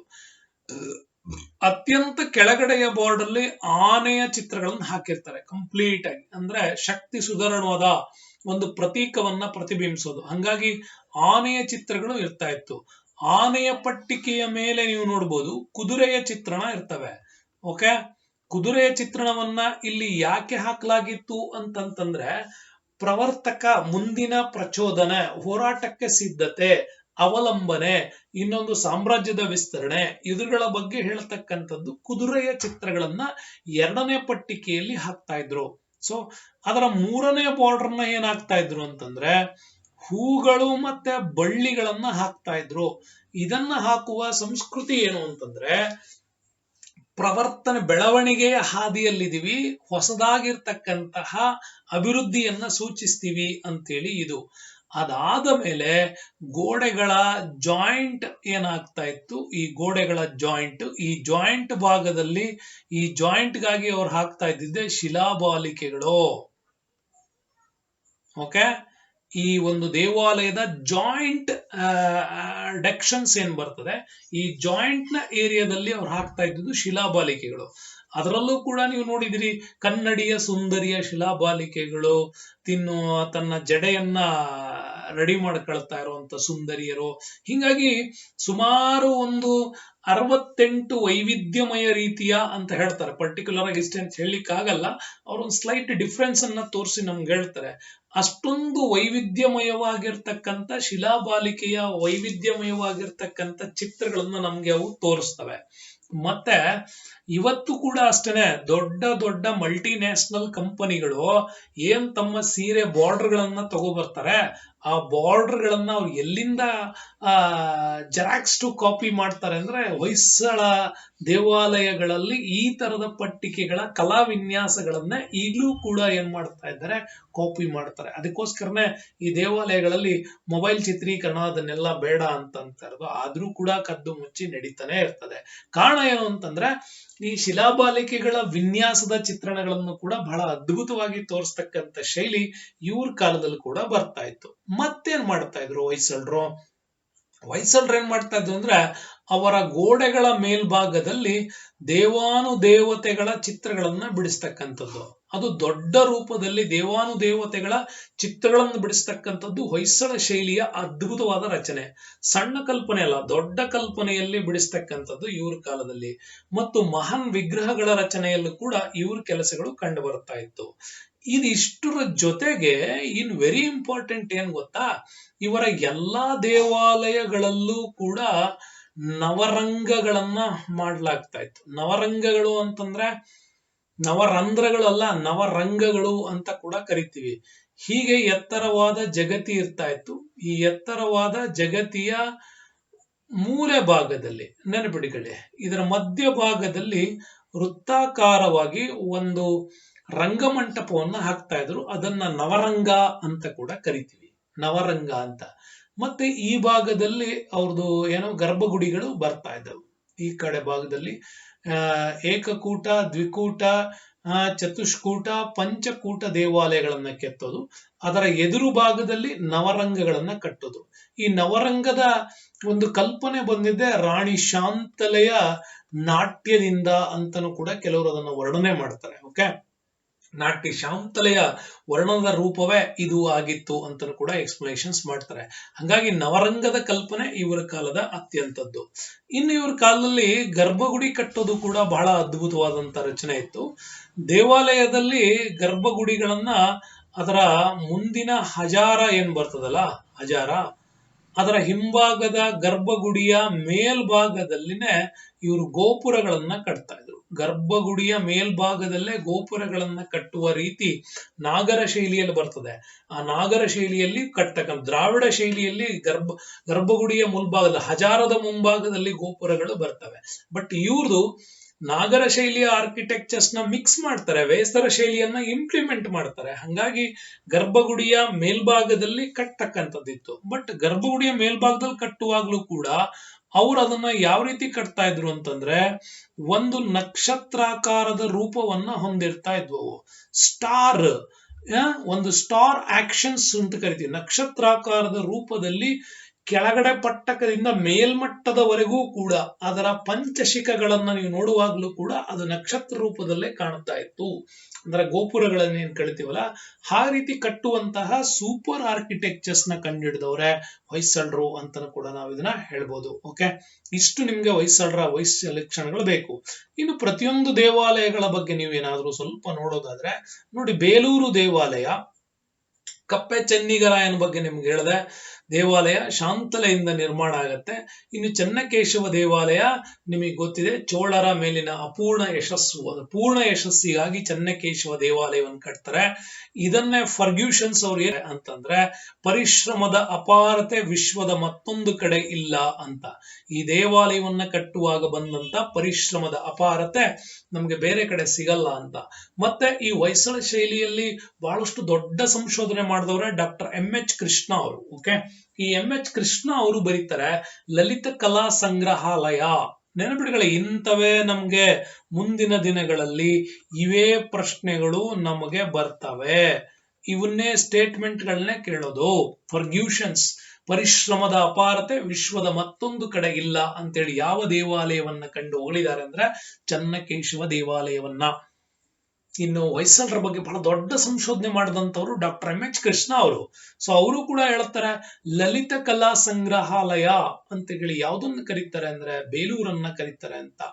ಸೊ ಇನ್ನು ಚೆನ್ನಕೇಶವ ದೇವಾಲಯದಲ್ಲಿ ಇನ್ನೂ ಕೆಲವರು ಶಿಲೆಯಲ್ಲಿನ ಭಾವಗೀತೆ ಅಂತೇಳಿ ವರ್ಣನೆ ಮಾಡಿದ್ದಾರೆ. ಬಟ್ ಅದಕ್ಕೆ ಇನ್ನೂ ಯಾರು ಪರ್ಟಿಕ್ಯುಲರ್ ಅಂತ ಇಲ್ಲ. ಇನ್ನು ಬೇಲೂರಲ್ಲಿ ವಿಷ್ಣುವರ್ಧನ ಕೂಡ ನಿರ್ಮಿಸಿರ್ತಕ್ಕಂಥದ್ದು 1178ರಲ್ಲಿ. ಹಿಂದೆ ಹೇಳಿದೀನಿ, ಸುಮಾರು 103 ವರ್ಷಗಳ ಕಾಲ ಇದರ ಕಲ್ಪನೆಯ ವಿಚಿತ್ರ ವಿಚಾರಗಳು ಬಂತು.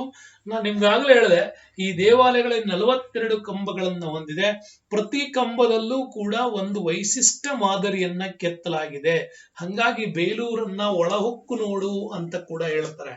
ಹಳೆಬೀಡನ್ನ ಹೊರಗೆ ನೋಡು, ಬೇಲೂರನ್ನ ಒಳಗೆ ನೋಡು ಅನ್ನೋದು ಹೀಗೇನೆ. ಇನ್ನು ವಿವಿಧ ಬಗೆಯಲ್ಲಿ ಮದನಿಕೆ ಶಿಲ್ಪಗಳು ಕೂಡ ಈ ಕಾಲದಲ್ಲಿ ನಮ್ಗೆ ಕಂಡು ಬರ್ತಕ್ಕಂಥದ್ದಿದೆ.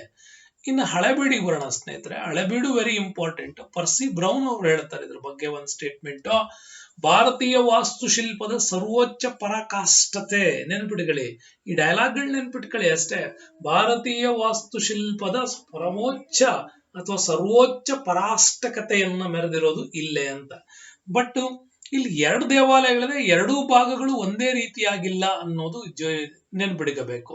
ಓಕೆ, 1 ಮಿನಿಟ್ ನೋಡಿ. ಇಲ್ಲಿ ಎಲ್ಲ ದೇವಾಲಯಗಳು ಒಂದೇ ರೂಪದಲ್ಲಿ ಇಲ್ಲ ಅನ್ನೋದು ಕೂಡ ಅಷ್ಟೇನೆ ಇದೆ. ಮತ್ ಬೇಲೂರಿಗಿಂತಲೂ ಹೆಚ್ಚು ಶಿಲಾ ಸಮೃದ್ಧಿಯನ್ನ ಕಾಣಬಹುದು ನಾವು ಇಲ್ಲಿ. ಆದ್ರೆ ಮಹಮ್ಮದ್ ಬಿನ್ ತುಘಲಕ್ನ ಕಾಲದಲ್ಲಿ ಅತ್ಯಂತ ಹೆಚ್ಚು ಕ್ರೂರತೆ ದಾಳಿಗೆ ಒಳಗಾಗಿದ್ದೆ ಹಳೆಬೀಡು. ಹಂಗಾಗಿ ಕೇದಾರೇಶ್ವರ ದೇವಾಲಯ ವಿಷ್ಣುವರ್ಧನ ಶ್ರೇಷ್ಠ ದಂಡನಾಯಕ ಕೇತುಮಲ್ಲ ಇದನ್ನ ಕಟ್ಟಿಸ್ತಾನೆ. ಇದರ ನಿರ್ಮಾಣ ಶಿಲ್ಪಿ ಕೇದಾರೋಜ ಅಂತಲೂ ಕೂಡ ಕರಿತೀವಿ. ಇನ್ನು ಹೊಯ್ಸಳೇಶ್ವರ ದೇವಾಲಯ 1ನೇ ನರಸಿಂಹನ ಕಾಲದಲ್ಲಿ ಹಳೆಬೀಡಲ್ಲಿ ನಿರ್ಮಾಣ ಆಗತ್ತೆ. ಇದು ದ್ವಿಕೂಟ ಮಾದರಿಯಲ್ಲಿ ನಿರ್ಮಾಣಗೊಂಡಂತ ದೇವಾಲಯ ಅಂತ ಕೂಡ ಕರಿತೀವಿ. ಇನ್ನು ಸೋಮನಾಥ ದೇವಾಲಯ ವೆರಿ ಫೇಮಸ್. ಇದು ಮೊದಲನೇ ಹೇಳಿದೀನಿ ನಿಮ್ಗೆ, ತ್ರಿಕೂಟ ಮಾದರಿಯ ದೇವಾಲಯ, ಬಹಳ ಅದ್ಭುತವಾಗಿ ಕಟ್ಟಲಾಗಿತ್ತು. ಕೇಶವ, ಜನಾರ್ದನ, ವೇಣುಗೋಪಾಲ ದೇವಾಲಯಗಳು ಕೂಡ ಸೋಮನಾಥಪುರದಲ್ಲಿ ಕಂಡು ಬರುತ್ತೆ ನಮಗೆ. 3ನೇ ನರಸಿಂಹನ ಆಳ್ವಿಕೆ ಪ್ರಾರಂಭವಾದಾಗ ಇವನ ಶ್ರೇಷ್ಠ ದಂಡನಾಯಕ ಸೋಮನಾಥ ದಂಡನಾಯಕನಿಂದ ನಿರ್ಮಾಣವಾಗಿದ್ದೆ ಸೋಮನಾಥ ದೇವಾಲಯ. ಇದು ತ್ರಿಕೂಟ ಮಾದರಿ, ನೆನಪಿಡಿಗಳಿ. ಆದ್ರೆ ವೆರಿ ಇಂಪಾರ್ಟೆಂಟ್ ಏನ್ ಗೊತ್ತಾ, ಇದರ ನವರಂಗ ಮತ್ತು ಮುಖಮಂಟಪಗಳನ್ನು ಒಟ್ಟು ಸೇರಿಸಿದ್ರೆ ಒಟ್ಟು 16 ಭುವನೇಶ್ವರಿಯ ಚಿತ್ರಗಳನ್ನ ಕೆತ್ತಿರ್ತಕ್ಕಂಥ ಏಕೈಕ ದೇವಾಲಯ ಕರ್ನಾಟಕದಲ್ಲಿ. 16 ಭುವನೇಶ್ವರಿಯ ಚಿತ್ರಗಳನ್ನ ಕೆತ್ತಿರ್ತಕ್ಕಂಥದ್ದು ಸೋಮನಾಥಪುರದ ಅತ್ಯಂತ ದೊಡ್ಡ ವಿಶೇಷವಾಗಿರ್ತಕ್ಕಂಥ ಅಂಶ. ಇದನ್ನ ನೀವು ಚೆನ್ನಾಗಿ ನೆನ್ಪಿಟ್ಕೊಳ್ಳಿ. ಓಕೆ, ಭುವನೇಶ್ವರಿಗಳು ಒಂದಕ್ಕಿಂತ ಒಂದು ನೋಡಿದ್ರೆ ಅವು ಅತ್ಯದ್ಭುತವಾಗಿರ್ತಕ್ಕಂತಹ ಒಂದು ಮದನಿಕೆಗಳ ರೂಪನೂ ಅಲ್ಲ, ಇದು ಭುವನೇಶ್ವರಿಯ ರೂಪವನ್ನ ತೋರಿಸಿರೋದು. ಹಂಗಾಗಿ ಕನ್ನಡ ಸಾಹಿತ್ಯ ಒಂದು ಪರಿಸರ ಮತ್ತು ಹೋರಾಟಗಾರರು ಅಥವಾ ಕನ್ನಡದ ನಾಡು ನುಡಿ ಹೋರಾಟಗಾರರೆಲ್ಲರೂ ಕೂಡ ಭುವನೇಶ್ವರಿಯ ಕಲ್ಪನೆಯನ್ನ ಎಲ್ಲಿಂದ ಎರವಲು ಪಡೆದ್ರು ಅಂದ್ರೆ ಇದೇ ಹೊಯ್ಸಳರ ಸಾಹಿತ್ಯದಿಂದ ಎರವಲು ಪಡೆದದ್ದು. ಹಂಗಾಗಿ 16 ಭುವನೇಶ್ವರಿಗಳ ಅತ್ಯದ್ಭುತವಾಗಿರ್ತಕ್ಕಂಥ ಚಿತ್ರಕಲಾ ಶೈಲಿ ಎಲ್ಲಿ ಕಂಡು ಬರ್ತದೆ ಅಂತಂದ್ರೆ ಅದು ಸೋಮನಾಥ ದೇವಾಲಯದಲ್ಲಿ ನಮಗದು ಕಂಡು ಬರ್ತದೆ. ಇನ್ನು ಅವರ ಕಾಲದಲ್ಲಿ ಅನೇಕ ಇತರೆ ದೇವಾಲಯಗಳ ನಿರ್ಮಾಣ ಆಗಿದೆ. ಲಕ್ಕುಂಡಿ ನಿಮಗೆ ಗೊತ್ತಿದೆ, ಕಲ್ಯಾಣ ಚಾಲುಕ್ಯರ ಕಾಲದಿಂದಲೂ ತುಂಬಾನೇ ಡೆವಲಪ್ ಆಗ್ತಾ ಇತ್ತಿದ್ದು. ಕಾಮಾಕ್ಷಿ ದೇವಾಲಯ, ಓಕೆ, ಆವತ್ತೆ ನಿಮ್ಗೆ ಹೇಳಿದನೆ ಅಮೃತಾಪುರದಲ್ಲಿ ಅಮೃತೇಶ್ವರ ದೇವಾಲಯ, ಬಹಳ ವೈಜ್ಞಾನಿಕ ಶೈಲಿಯ ಆಧುನಿಕ ರಿಫ್ಲೆಕ್ಷನ್ಸ್ ಆಫ್ ಲೈಟ್ಸ್ ಅಂತ ಏನ್ ಕರಿತೀವಲ್ಲ, ಬೆಳಕಿನ ವಕ್ರೀಭವನ, ವಿಭಜನೆ ಮತ್ತು ಸ್ಕ್ಯಾಟ್ರಿಂಗ್, ಚದುರುವಿಕೆಯ ಎಲ್ಲ ರೂಪಗಳನ್ನ ಕಾಣಬಹುದಾದಂತಹ ವೈಜ್ಞಾನಿಕ ಶೈಲಿಯ ವಾಸ್ತುಶಿಲ್ಪದ ಒಂದು ಸಾಕ್ಷರತೆಗೆ ಹೆಸರುವಾಸಿಯಾಗಿರೋದೇ ಅಮೃತಾಪುರದ ಅಮೃತೇಶ್ವರ ದೇವಾಲಯ. ನೋಡ್ಬೇಕು ಎಲ್ಲರೂ ಕೂಡ. ಇನ್ನು ಮಂಡಗದ್ದೆಯಲ್ಲಿ ಲಕ್ಷ್ಮೀ ದೇವಾಲಯ ಇದೆ. ಇನ್ನು ನುಗ್ಗೇಹಳ್ಳಿ, ಮೊನ್ನೆ ನಾನು ನಿಮ್ಗೆ ಹೇಳುವಾಗ ನುಗ್ಗೆಯಲ್ಲಿ ಲಕ್ಷ್ಮೀ ನರಸಿಂಹ ದೇವಾಲಯವನ್ನು ಕೂಡ ಹೇಳಿದೀವಿ. ವರಹ ರೂಪ ಅವತಾರದಲ್ಲಿ ಬಂದಂಥದ್ದು ಲಕ್ಷ್ಮೀ ನರಸಿಂಹನ ರೂಪವನ್ನ ಇಲ್ಲಿ ತೋರಿಸ್ತಕ್ಕಂಥದ್ದು ಇಲ್ಲೇ ಬರ್ತದೆ. ಇನ್ನು ಶ್ರೇಷ್ಠ ದಂಡನಾಯಕ ಹರಿಹರ ಲಿಂಗೇಶ್ವರ ದೇವಾಲಯ ಈಗಲೂ ಕೂಡ ದಾವಣಗೆರೆ ಜಿಲ್ಲೆಯಲ್ಲಿ ಹರಿಹರ ಅಂತ ಹೆಸರಿಟ್ಟಿರದೆ ಆ ದಂಡನಾಯಕನ ಹೆಸರಿಗಾಗಿ, ಅದು ಕೂಡ ನೆನಪಿರ್ಲಿ. ಇನ್ನು ಕೋರಮಂಗಲ ಇದೆಯಲ್ಲ, ಭೂಚೇಶ್ವರ ದೇವಾಲಯ, ಕೋರಮಂಗಲದ ಕಡೆ ಯಾರಿದಿರಿ ಅದನ್ನು ಕೂಡ ನೀವು ನೋಡಬಹುದು. ಹಾರ್ನಹಳ್ಳಿಯಲ್ಲಿ ಲಕ್ಷ್ಮೀ ನರಸಿಂಹ, ಮೊಸಳೆಯ ಚನ್ನಕೇಶವ, ನಾಗೇಶ್ವರ ದೇವಾಲಯ, ವಿಷ್ಣುವಿನ ದಶಾವತಾರಗಳನ್ನ, ಅಷ್ಟೂ ಕಲ್ಪನೆಗಳನ್ನ ಅದ್ಭುತವಾಗಿ ಕೆತ್ತಿರ್ತಕ್ಕಂಥ ದೇವಾಲಯಗಳ ಸರಣಿ ಇವ್ರದು. ಓಕೆ, ಮತ್ತು ದೊಡ್ಡ ಗದ್ದವಳ್ಳಿಯಲ್ಲಿ ಚೌಕೂಟ ದೇವಾಲಯಗಳ ಮಾದರಿ ನಿರ್ಮಾಣ ಇದೆ.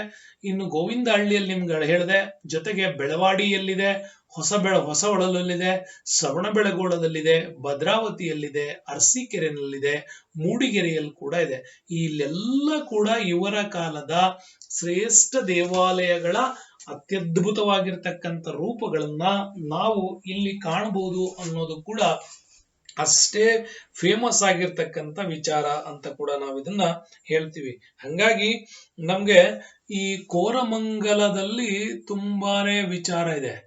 ಓಕೆ, ಇಲ್ಲಿ ಭೂಚೇಶ್ವರ ದೇವಾಲಯ ಇದೆಯಲ್ಲ, ಇದು ಕೂಡ ಅಷ್ಟೇ ಅತ್ಯಂತ ಪ್ರಮುಖವಾಗಿರ್ತಕ್ಕಂಥ ಭೂಚೇಶ್ವರ. ಜೊತೆಗೆ ಇದನ್ನ ಕೆಲವರು ಭೂಕೇಶ್ವರ ಅಂತನೂ ಕೂಡ ಕರೀತಾರೆ, ಭೂಕೇಶ್ವರ ಅಂತನೂ ಕೂಡ ಕರೀತಾರೆ. ಅದು ಕೂಡ ನಮ್ಗೆ ಕಂಡು ಬರ್ತಕ್ಕಂಥ ಒಂದು ಶ್ರೇಷ್ಠವಾಗಿರ್ತಕ್ಕಂಥ ವಾಸ್ತುಶೈಲಿಯ ದೇವಾಲಯ ಅಂತನೂ ಕೂಡ ಇದನ್ನ ಕರೀತಾರೆ. ಏನೇ ಆದ್ರೂ ಕೂಡ ಇವ್ರದ್ರಲ್ಲಿ ಬಹಳ ಅತ್ಯಂತವಾಗಿ ದೇವಾಲಯಗಳು ಅತ್ಯಂತ ಸೂಕ್ಷ್ಮ ಕೆತ್ತನೆಯನ್ನ ಎಲ್ಲ ದೇವಾಲಯಗಳಲ್ಲೂ ನಾವು ಕಾಣಬಹುದಾದಂತಹ ಒಂದು ರೂಪ. ಸೂಕ್ಷ್ಮ ಕೆತ್ತನೆ ಹೆಸರುವಾಸಿಯಾಗಿರದೆ ಹೊಯ್ಸಳರ ಕಲೆ. ಇವ್ರ ನಂತರ ನಮ್ಮಲ್ಲಿ ಕಲೆ ಸಾಹಿತ್ಯದಲ್ಲಿ ಇಷ್ಟೊಂದು ಅದ್ಭುತವನ್ನ ಯಾವುದೇ ಕನ್ನಡದ ರಾಜವಂಶ ನಮಗಿದನ್ನು ದೊರಕಿಸ್ಕೊಟ್ಟಿಲ್ಲ ಅಂತ ಕೂಡ ನಾವು ಹೇಳ್ಬೋದು. ಹಾಗಾಗಿ ಅಷ್ಟು ಅದ್ಭುತವಾಗಿ ಇವರ ಕಾಲದಲ್ಲಿ ವಾಸ್ತುಶೈಲಿಯನ್ನ ಬಹಳ ಚೆನ್ನಾಗಿ ಇವ್ರ ಕಾಲಕ್ಕೆ ನಮ್ಗೆ ಪರಿಚಯ ಮಾಡಿ ಕೊಟ್ರು ಅಂತ. ಅದಾದ್ಮೇಲೆ ನಮ್ಗೆ ವೆರಿ ಇಂಪಾರ್ಟೆಂಟು, ಯಾವಾಗೂ ಕೇಳ್ತಾರೆ ಇವರ ಕಾಲದ ವಾಸ್ತುಶಿಲ್ಪಿಗಳ ಬಗ್ಗೆನೂ ಕೂಡ ನಿಮಗೆ ಪ್ರಶ್ನೆಗಳು ಬರ್ತಾ ಇರ್ತವೆ. ವಾಸ್ತುಶಿಲ್ಪಿಗಳ ಬಗ್ಗೆ ಬರ್ತಾನೆ ಇರ್ತವೆ. ಓಕೆ, ವಾಸ್ತುಶಿಲ್ಪಿಗಳಲ್ಲಿ ನೀವು ನೋಡ್ಬೋದು ಬೇಲೂರಿನ ಚನ್ನಕೇಶವ ಏನಿದೆ ಅಲ್ಲ, ಬೇಲೂರಿನ ಚನ್ನಕೇಶವ ಬರ್ತದಲ್ಲ, ಈ ಚನ್ನಕೇಶವ ವಿಗ್ರಹಗಳನ್ನ ಒಂದು ದೇವಾಲಯಗಳನ್ನ ನಿರ್ಮಾಣ ಮಾಡುವಾಗಲೂ ಕೂಡ ನಾವು ನೋಡ್ಬೋದು. ಇಷ್ಟೊಂದು ಅದ್ಭುತವಾದಂತಹ ದೇವಾಲಯಗಳನ್ನ ನಿರ್ಮಾಣ ಮಾಡಿದವನೇ ದಾಸೋಜ ಮತ್ತು ಚಾವಣ. ಯಾರು ನಿರ್ಮಾಣ ಮಾಡಿದವರು? ಒಂದ್ ನಿಮಿಷ. ದಾಸೋಜ ಪ್ಲಸ್ ಅವನ ಮಗ ಚಾವಣ ಕಟ್ತಾರೆ.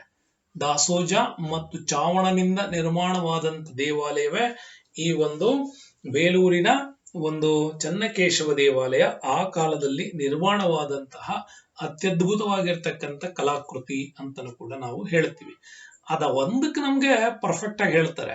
ಇನ್ನು ಉಳಿದವೆಲ್ಲವೂ ಕೂಡ ಅಲ್ಲಲ್ಲಿ ನಮ್ಗೆ ಇವ್ರನ್ನ ಹೆಸರಿಸಿದ್ದಾರೆ, ಆದ್ರೆ ಪರ್ಫೆಕ್ಟ್ ಆಗಿ ಇವ್ರು ಇದನ್ನೇ ಮಾಡಿದ್ರ ಅನ್ನೋದಕ್ಕೆ ಇನ್ನು ಆರ್ಕಿಟೆಕ್ಚರ್ಸ್ ಅಲ್ಲಿ ತುಂಬಾನೇ ಸಂಶೋಧನೆಗಳು ಕೂಡ ನಮ್ಮಲ್ಲಿ ನಡಿಬೇಕು ಅಂತ ಕೂಡ ಹೇಳ್ತಾರೆ. ಅದರಲ್ಲಿ ಇನ್ನು ಕೆಲವರು ಯಾರು ಅಂತಂದ್ರೆ ಮಲ್ಲೋಜ ಬರ್ತಾನೆ. ಯಾರು ಬರ್ತಾರೆ? ಮಲ್ಲೋಜ ಬರ್ತಾನೆ. ಮಲ್ಲಿತಮ್ಮ ಅಥವಾ ಮಲ್ಲಿಯಣ್ಣ ಅಂತ ಬರ್ತಾರೆ. ಮಲ್ಲಿತಮ್ಮ ಅಥವಾ ಮಲ್ಲಿಯಣ್ಣ ಬರ್ತಾನೆ, ಇವರು ಕೂಡ ಬರ್ತಾರೆ. ಜೊತೆಗೆ ನಮ್ಗೆ ನಾಗೋಜ ಬರ್ತಾನೆ. ನಾಗೋಜ, ಇವರೆಲ್ಲ ಆ ಕಾಲದ ಶ್ರೇಷ್ಠ ಶಿಲ್ಪಿಗಳು ಅಂತ ಕೂಡ ಕರಿತೀವಿ. ಓಕೆ, ಇವರೆಲ್ಲರೂ ಕೂಡ ಹೇಳ್ಬೋದು. ಆದ್ರೆ ಇದರಲ್ಲಿ ಮಲ್ಲಿತಮ್ಮ ಏನ್ ಬರ್ತಾನಲ್ಲ, ಈತನೇ ಅಮೃತಾಪುರದ ಅದ್ಭುತ ಶೈಲಿಯ ಆರ್ಕಿಟೆಕ್ಚರ್ಸ್ ನ ಹಿಂದಿನ ರೂಪ ಅಂತ ಕೂಡ ಇವನನ್ನ ಕರೀತಾರೆ. ಹಾಗಾಗಿ ಅವನು ಕೂಡ ವೆರಿ ಫೇಮಸ್ ಆಗಿರ್ತಕ್ಕಂಥವನು, ಆ ಕಾಲದಲ್ಲಿ ನಿರ್ಮಾಣ ಮಾಡಿದವನು. ಇನ್ನು ಈ ಹೊಯ್ಸಳರ ಕಾಲದಲ್ಲಿ ಇವರು ಅಷ್ಟೇ ಅಲ್ಲ, ನಮ್ಮಲ್ಲಿ ಚಂದಯ್ಯ ಅಂತ ಬರ್ತಾನೆ, ಇವನು ಒಬ್ಬ. ಓಕೆ, ಚಂದಯ್ಯ, ಬಾಲಯ್ಯ ಬರ್ತಾರೆ. ಬಾಲಯ್ಯ, ಅದಾದ್ಮೇಲೆ ಮಸಣಿ ತಮ್ಮ ಅಂತ ಮಸಣಿ ತಮ್ಮ ಬರ್ತಾನೆ. ಅದಾದ್ಮೇಲೆ ಜಕ್ಕಣ್ಣ ಬರ್ತಾನೆ. ಯಾರು ಬರ್ತಾರೆ? ಹೌದು, ಜಕ್ಕಣ್ಣ ಅಥವಾ ಜಕಣಾಚಾರಿ ಕೂಡ ಇಲ್ಲೇ ಬರ್ತಾನೆ. ಈ ಕಾಲದ ಎಲ್ಲ ಶಿಲ್ಪಿಗಳು ಇಲ್ಲಿ ನಮ್ಗೆ ಕಂಡು ಬರ್ತದೆ. ಓಕೆ, ಈ ಜಕ್ಕಣ್ಣ ಏನ್ ಬರ್ತಾನಲ್ಲ, ಇವನು ಆ ಕಾಲದಲ್ಲಿ ತುರುವೇಕೆರೆ ಮೂಲದವನು. ತುರುವೇಕೆರೆ, ಓಕೆ, ತುರುವೇಕೆರೆ ಮೂಲದ ಈ ಜಕ್ಕಣ್ಣ ಆ ಕಾಲದ ಶ್ರೇಷ್ಠ ಶಿಲ್ಪಿ ಈತ. ಮೂಲ ಇವನ ಕಾಲದಲ್ಲಿ ಸಂಕೇಶ್ವರ ದೇವಾಲಯದಲ್ಲಿ ಇವನ ಮೊದಲ ಪ್ರವೃತ್ತಿ ಶುರುವಾಯಿತು ಅಂತಲೂ ಕೂಡ ಹೇಳ್ತಾರೆ. ಮೂಲ ಸಂಕೇಶ್ವರ ದೇವಾಲಯದಲ್ಲಿ ಇವನ ಪ್ರವೃತ್ತಿಗಳು ಶುರುವಾಯಿತು. ಅಲ್ಲಿಂದ ದೇವಾಲಯಗಳ ಸೌಂದರ್ಯವನ್ನ ಹೆಚ್ಚಿಸಿದವನೇ ಈ ಜಕ್ಕಣ್ಣ ಅಂತಲೂ ಕೂಡ ಇದೆ. ಹಾಗಾಗಿ ಜಕ್ಕಣ್ಣನ ಬಗ್ಗೆ ಬಹಳಷ್ಟು ಅದ್ಭುತವಾಗಿರ್ತಕ್ಕಂಥ ದೇವಾಲಯಗಳ ವಾಸ್ತುರಚನೆ ಬಗ್ಗೆ ಇವನ ಬಗ್ಗೆ ಹೇಳುತ್ತೀವಿ. ಆದ್ರೆ ಇವನ ಬಗ್ಗೆ ಪಕ್ಕಾ ದಾಖಲೆಗಳನ್ನ ಯಾರೂ ರಾಜವಂಶಗಳು ಕೂಡ ಈ ಕಾಲದಲ್ಲಿ ಬರೆದಿಟ್ಟಿಲ್ಲ. ಹಂಗಾಗಿ ಇವ್ರ ಬಗ್ಗೆ ನಾವು ಇಮ್ಯಾಜಿನ್ ಮಾಡಿ ಹೇಳ್ಬೋದು, ಬಿಟ್ರೆ ಒರಿಜಿನಲ್ ಆಗಿ ಜಕಣಾಚಾರ್ಯ ವಿಚಾರಗಳ ಬಗ್ಗೆ ನಮ್ಗೆ ಅದು ಸಿಗೋದಿಲ್ಲ. ಓಕೆ, ಇದಿಷ್ಟು ನಮ್ಮ ಇವತ್ತಿನ ಹೊಯ್ಸಳರ ಸಾಹಿತ್ಯ ಮತ್ತು ವಾಸ್ತುಶಿಲ್ಪ ಅಂತ ಕರಿತೀನಿ. ನಿಮ್ಮ ಒಂದು ಎಲ್ಲ ಆನ್ಲೈನ್ ಜಗತ್ತಲ್ಲಿ ಇಷ್ಟು ಅದ್ಭುತವಾಗಿ ನನ್ನ ಪ್ರಕಾರ ಇಷ್ಟು ಡೀಟೈಲ್ ಆಗಿ ಈ ವಿಚಾರಗಳನ್ನ ಹೇಳಿಲ್ಲ ಅಂತ ಅನ್ಕೊಳ್ತೀನಿ. ಸೊ ಹಾಗಾಗಿ ಇದನ್ನ ನೋಡಿದವರು ಕನ್ನಡ ಸಾಹಿತ್ಯ ಸಂಸ್ಕೃತಿಗಾರರು ಈ ವಿಡಿಯೋದ ವಿಚಾರಗಳನ್ನ ಇನ್ನೊಬ್ಬರಿಗೆ ತಿಳಿ ಹೇಳಬೇಕು ಅಂತ ಹೇಳ್ತಾ ಇದಕ್ಕೆ ನಾನು ಧನ್ಯವಾದಗಳನ್ನ ಅರ್ಪಿಸ್ತೀನಿ. ಮುಂದಿನ ವಿಡಿಯೋದಲ್ಲಿ ಮತ್ತೆ ಸಿಗೋಣ.